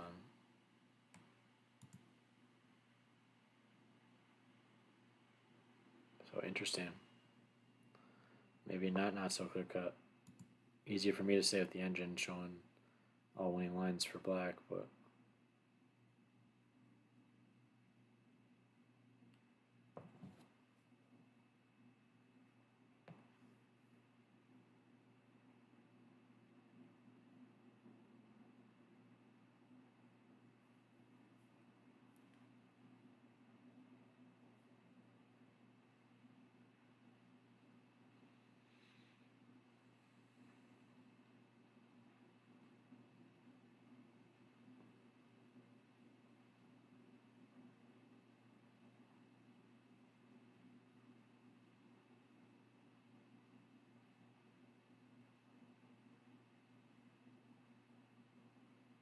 he's got to play a7 here, right?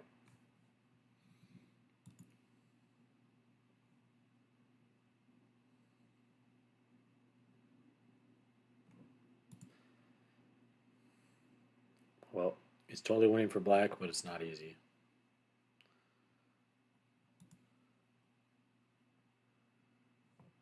Okay. Whoa. Whoa. Miles blundered.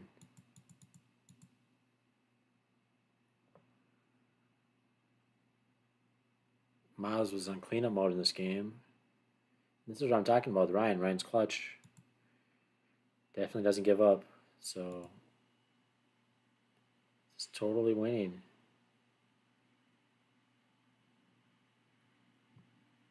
In lots of ways. e5 is winning, queen g3 is winning, bishop b4 is winning. Those are the top three lines. But Miles in this position plays knight h6. Okay, still winning. G takes, so he's just going for the critical line. Queen takes f6, massive blunder because this comes with check, and he's taking the rook after. And Miles still has 37 minutes on his clock. So shocking.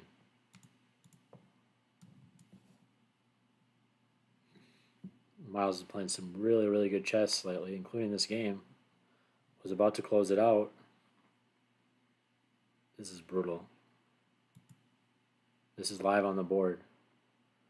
I won't be surprised if Miles resigns. And he's a totally winning position. Won last month's tournament. Been winning against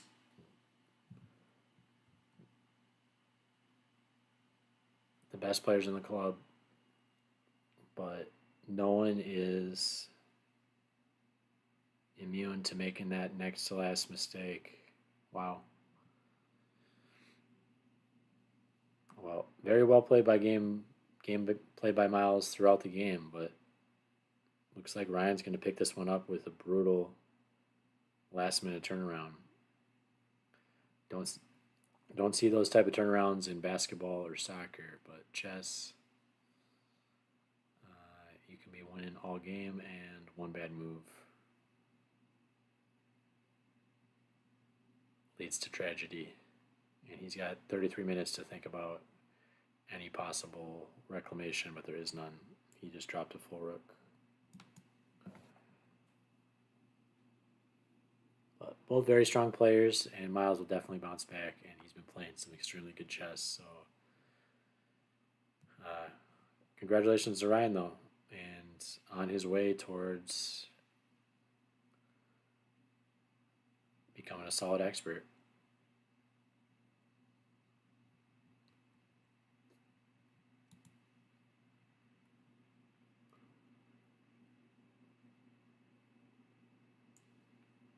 All right, well, we got Norm against Thomas. I mean, Thomas is definitely going to try to press this game because the rating disparity.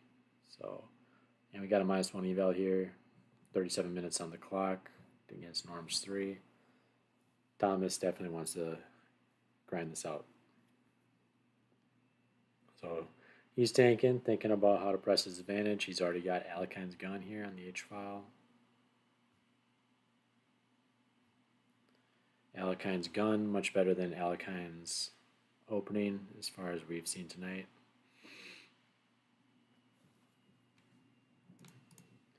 Like, this thing was, a treasure Alekine bestowed upon the chess, but, one knight f6, I don't know about that. But it is good enough for Daniel Naroditsky and Bortnick and other top players, so can't hate too much.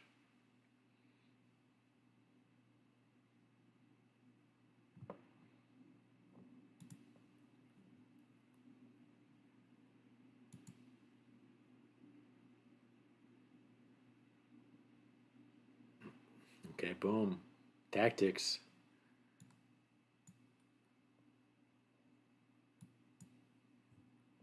Wow.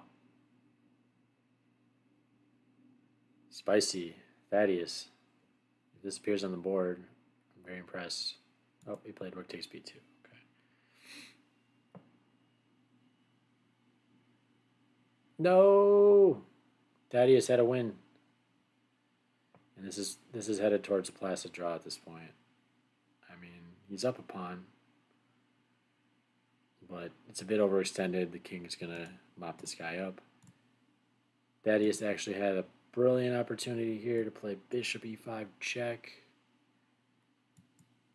g3,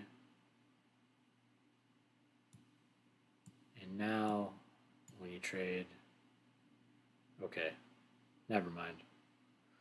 This is ending things. This is now apparently a winning ending compared to in the game.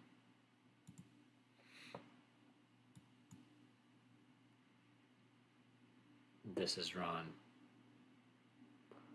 So, not going to pretend like I understand the difference between the pawn being on g3 and playing king e6 being a win versus the pawn being on g2 and playing king e6 being a draw. So definitely not going to fault Thaddeus for not playing the interim bishop e5 check suggested by the engine. So still going to press for a win here. I mean, he's up a clean pawn. But this guy's overextended. If you can trade even one of these pawns for one of these other pawns, then you can sacrifice the bishop for the final pawn. So I would definitely play on as black, but I also wouldn't be totally stressed as white. And maybe the engine's sliding me there because it looks like white's only move here is king g1. Looks like king g3, and he's keeping him out.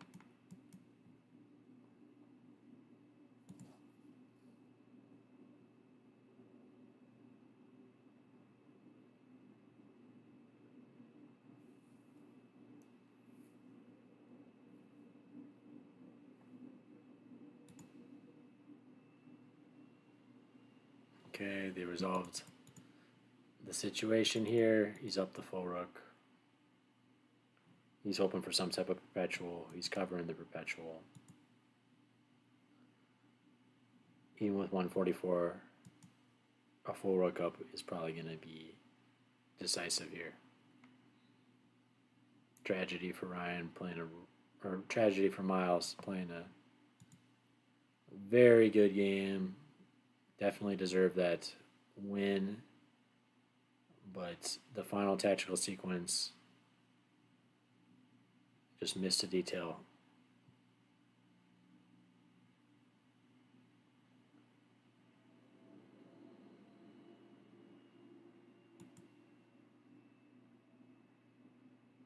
And Thomas, okay, interesting decision here. Closing the H file to get this protected passer. Computer still likes it, -1. Interesting. Feel like this one's definitely still going to have some play. I mean, especially Norm being on 2 minutes. I wouldn't be surprised if something happens here.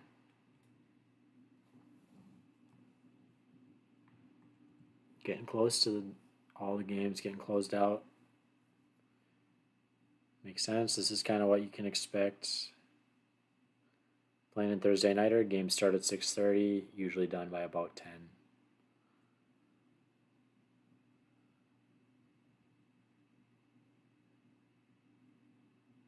I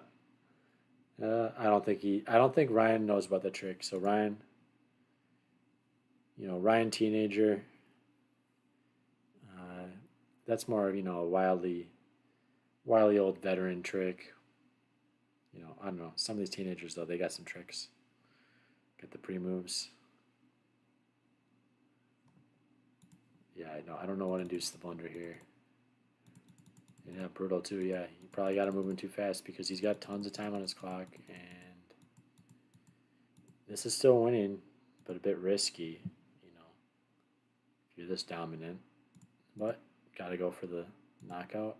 And yeah, queen takes f6. No. Computer still likes queen g3 check. It likes bishop d4. But got to realize that this bishop is hanging with check. And what did Ryan get down to? No, he's making his moves with 30 seconds left. So he didn't actually use the time pressure trick, but I'm sure that actually affected Miles. And this actually happened to me against Eddie. This happens to Eddie every game. He gets down to under a minute, and then he plays perfect moves. And you have 35 minutes on your clock, and you're like, oh man, I can't let him think on my time.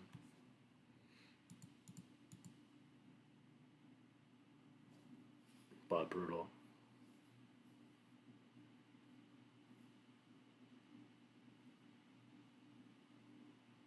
No, I'd be hating chess if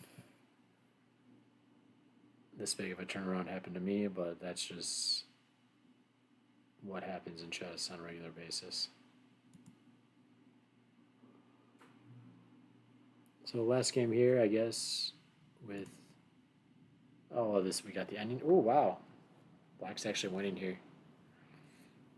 So it makes sense. He was up the clean pawn, and White really probably had a narrow path to draw here that the Grandmaster would draw, but makes sense. The Black wins this. Just activates the king. King is going to support the passed pawn, and White's moved his king up. He needed to move his king back and blockade. Probably get his king to this square. I don't know. I'm not even that much of a endgame expert that I could pretend that I know the exact drawing technique. But looks like Black's going to win this one. There's up a clean pawn. And this is going to victory. And there's nothing White can do about it.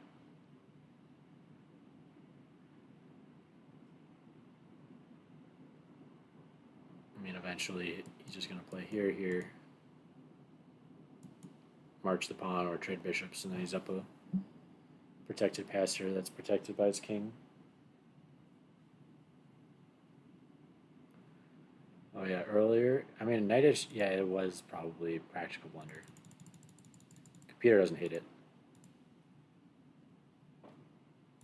Computer likes you can still play queen g3, king h8, and queen e5, protecting the bishop, and he has no way to defend his knight now. Maybe something like queen c6. He has problems on the back rank, but that's not easy to see.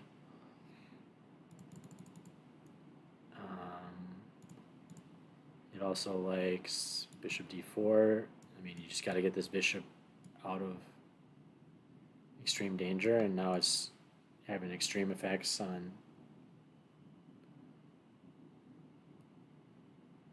mating attacks, plus forcing this knight to move so you can checkmate them. You take the rook, and then you're just going to play queen takes f6, threatening mate in 2 squares. So knight h6 was good. This is convincing, actually. Knight h6 and bishop d4. Oops, I love.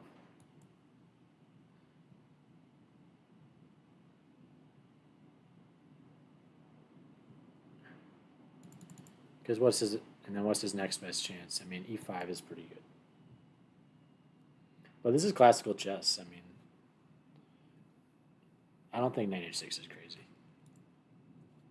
At some point, you gotta win your win.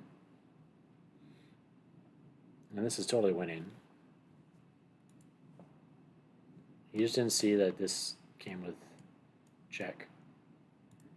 This is probably what he saw. You know, he saw queen takes. He didn't see check for some reason. So he didn't think that this was even possible because he thought he could take here or something.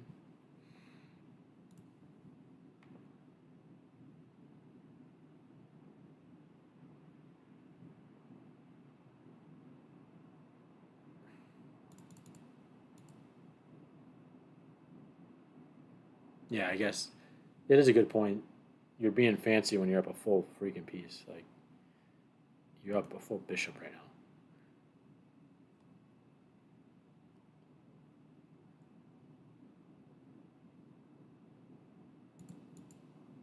Yeah, where could he trade knights, though?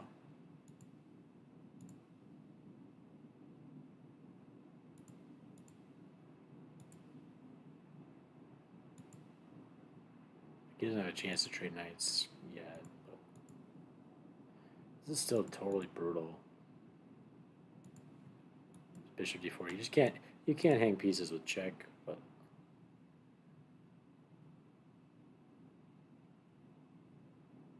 obviously Miles is a strong player. Won last month's tournament.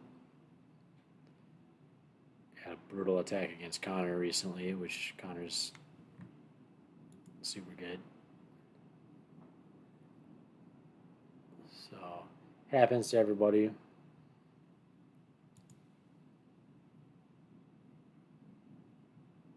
And hopefully takes it in stride, because he did play a great game up until that moment.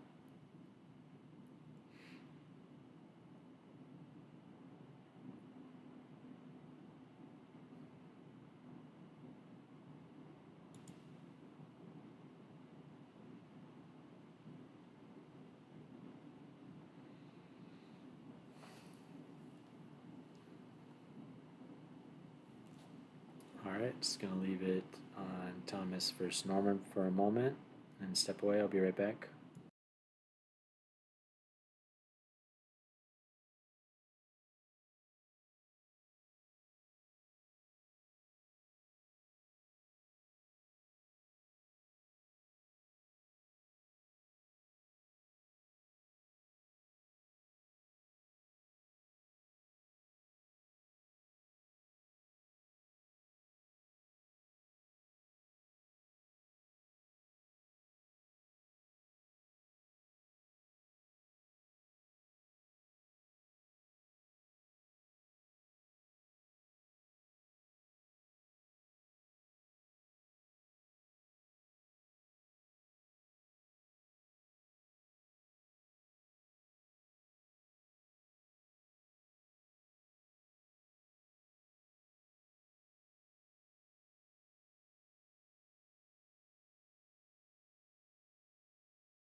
Yeah, it is a good point. I don't resign myself. I mean, I do, but usually only after all the taxes have resolved. So if I'm down a full rook, I'll resign. But as long as I have some active pieces or some active chances, I'll let my opponent mate me. And I definitely won't resign when they're about to win my rook. I'll make them actually win the rook.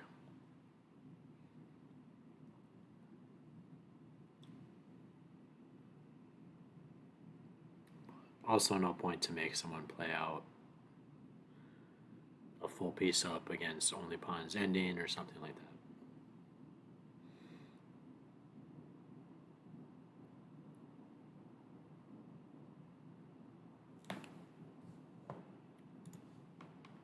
This still might not be trivial. I mean, he's up a full rook, but he's down to 30 seconds. Leave it on here for a second.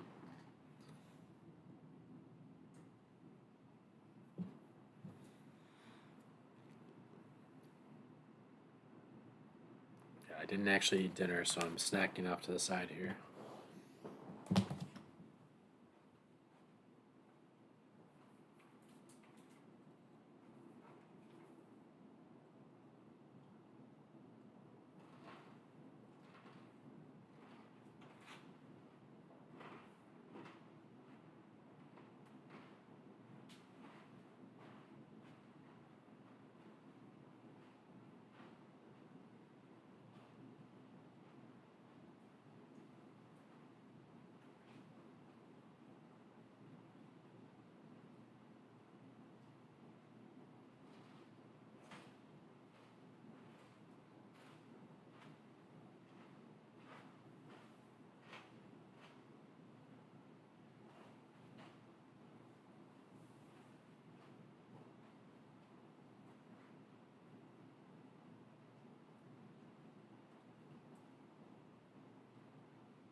But 30-second increments, a lot to play with when you're up a full rook. Can always make a few quick moves.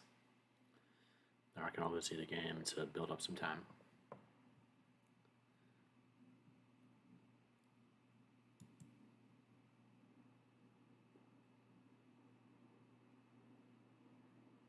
Okay, trying to keep it close. I won't be shocked if this ends in a draw, even though Black's got almost -2 eval here. It's not totally clear how to break through. We'll see what happens though. Computer would win this as Black. I'm not sure I would.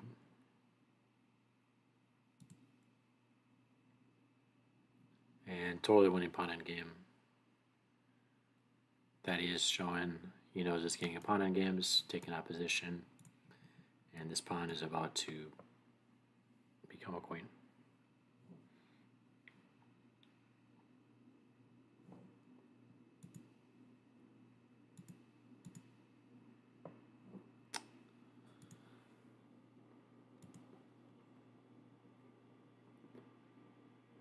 The only thing that still makes this game interesting is the time.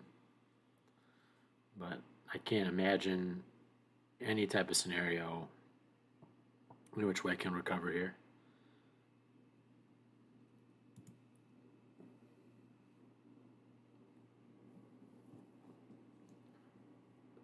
So this is the last interesting game, unless we flip back and see something crazy happen on Ryan's game, but he's just converting up a full rook with some time pressure.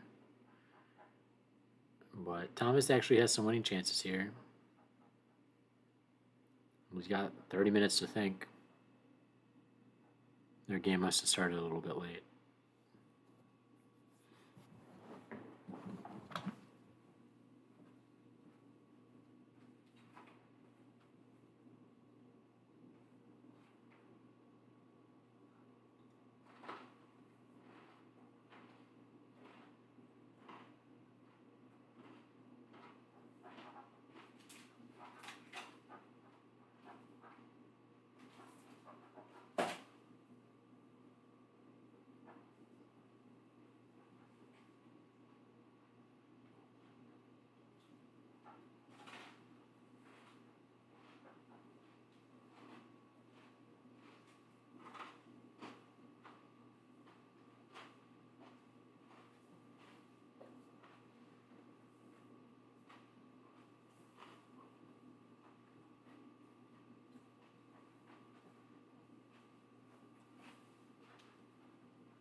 All right, well, it's about 10 p.m. I think I'm going to start to wind the cast down in general around 10 p.m. unless there's a really exciting game that's still keeping us on the edge of our seats. And of course, I'll stay a little bit later. But I'd like to do a recap of all the games quick. I've heard that that was a nice feature that they liked from John when he casted last week. So we'll do that quick. And before that, let's just do a quick note to our sponsor again. So we have a sponsor of our cast here is Chess Goals, run by National Master Matt Jensen, local to the Minnesota area. And he, along with his partner Jesse, owns Chess Goals, which they have simple chess courses for non-grandmasters, learn complete repertoires in under 100 lines. So they have all sorts of opening courses designed by Matt. And I'm actually a customer myself. I bought their Catalan course. They have a private Discord if you buy any of their courses, in which Matt is super active and answers any and all questions related to the courses he puts out.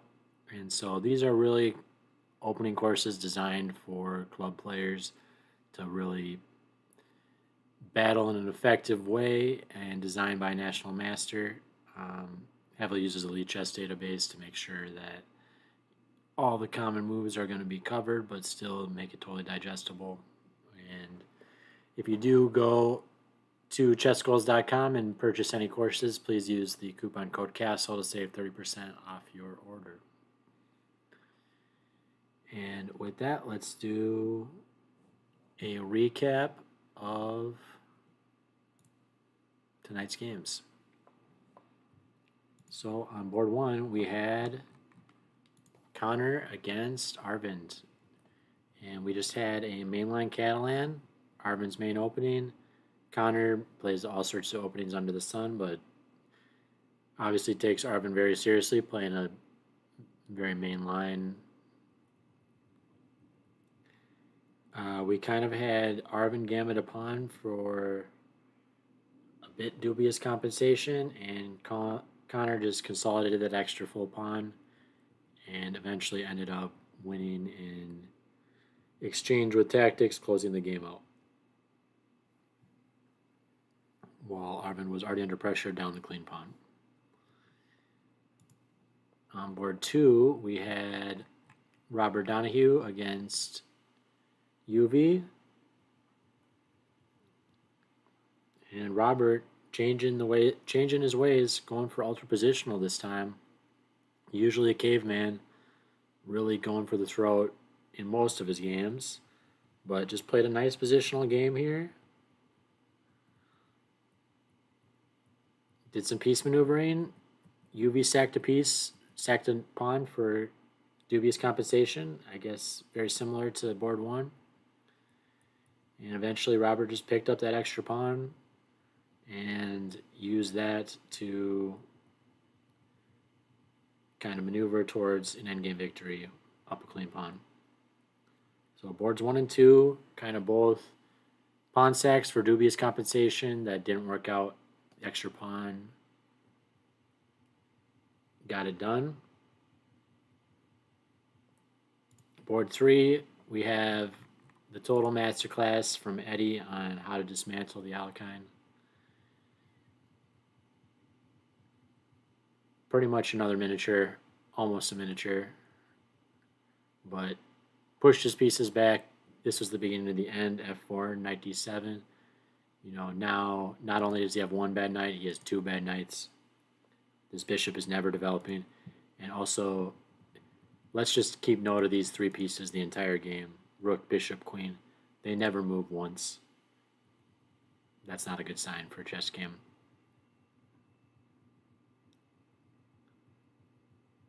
So Eddie, brutal mate on the board with black never developing the queen side at all. Just a total masterclass on how to execute an attack with a space advantage.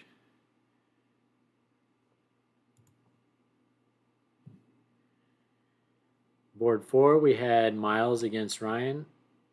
Still ongoing, but very much so going towards Ryan's side, up a full rook.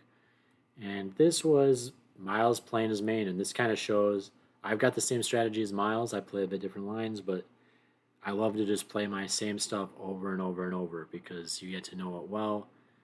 You know what you need to do in your positions, and Miles just knows exactly what to do with these B3 Bishop B2 positional lines. Plays them every game. You know, if you're playing him, you know it's coming, but it doesn't mean the game's going to be easy because he knows what's going on, and it's positional. And kind of showed his class, really playing against this weakness.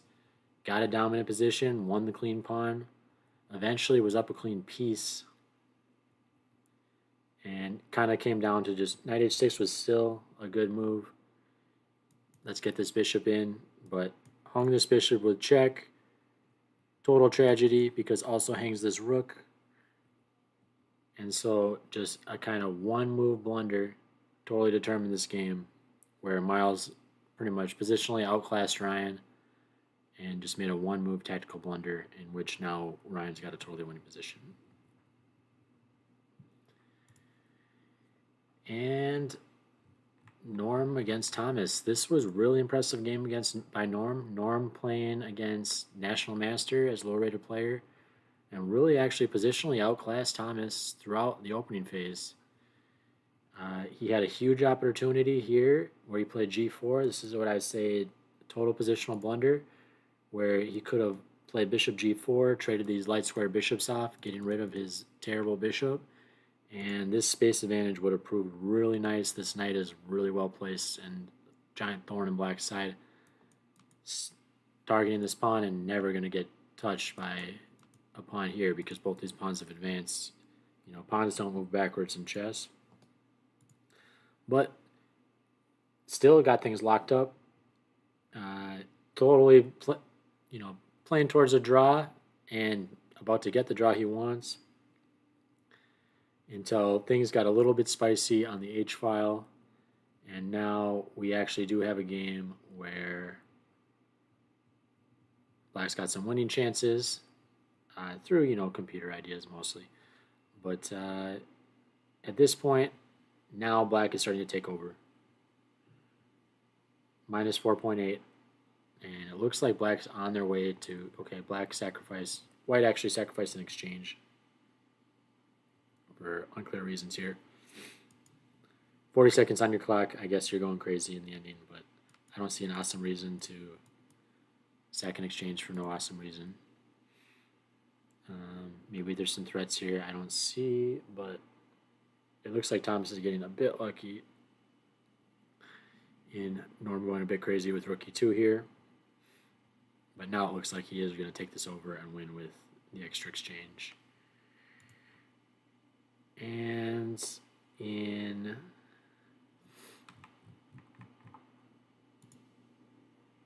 Albert against Thaddeus, we've got nice Najdorf.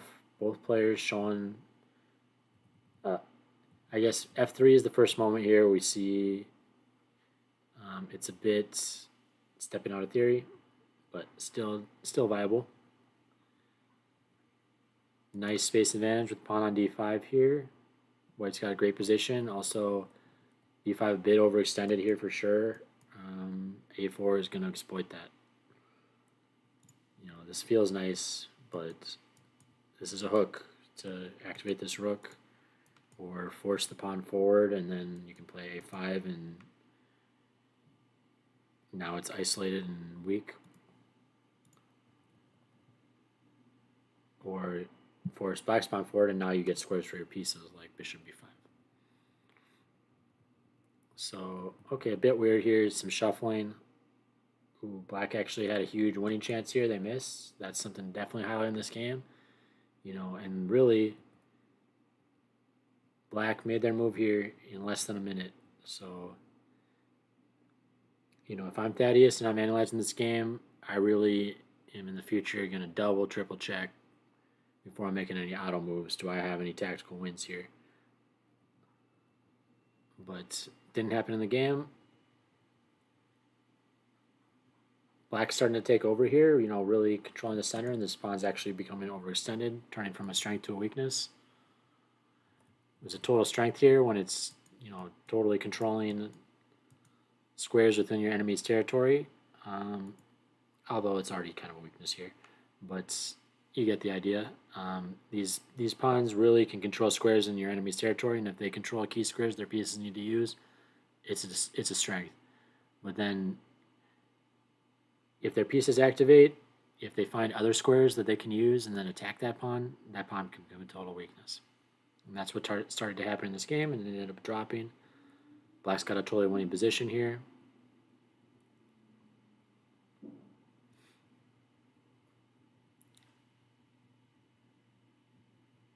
And they ended up converting this. There was a very complicated ending. Both sides had some computer chances to play for draws that I'm sure Super GMs would have realized, but it makes perfect sense that how it played out.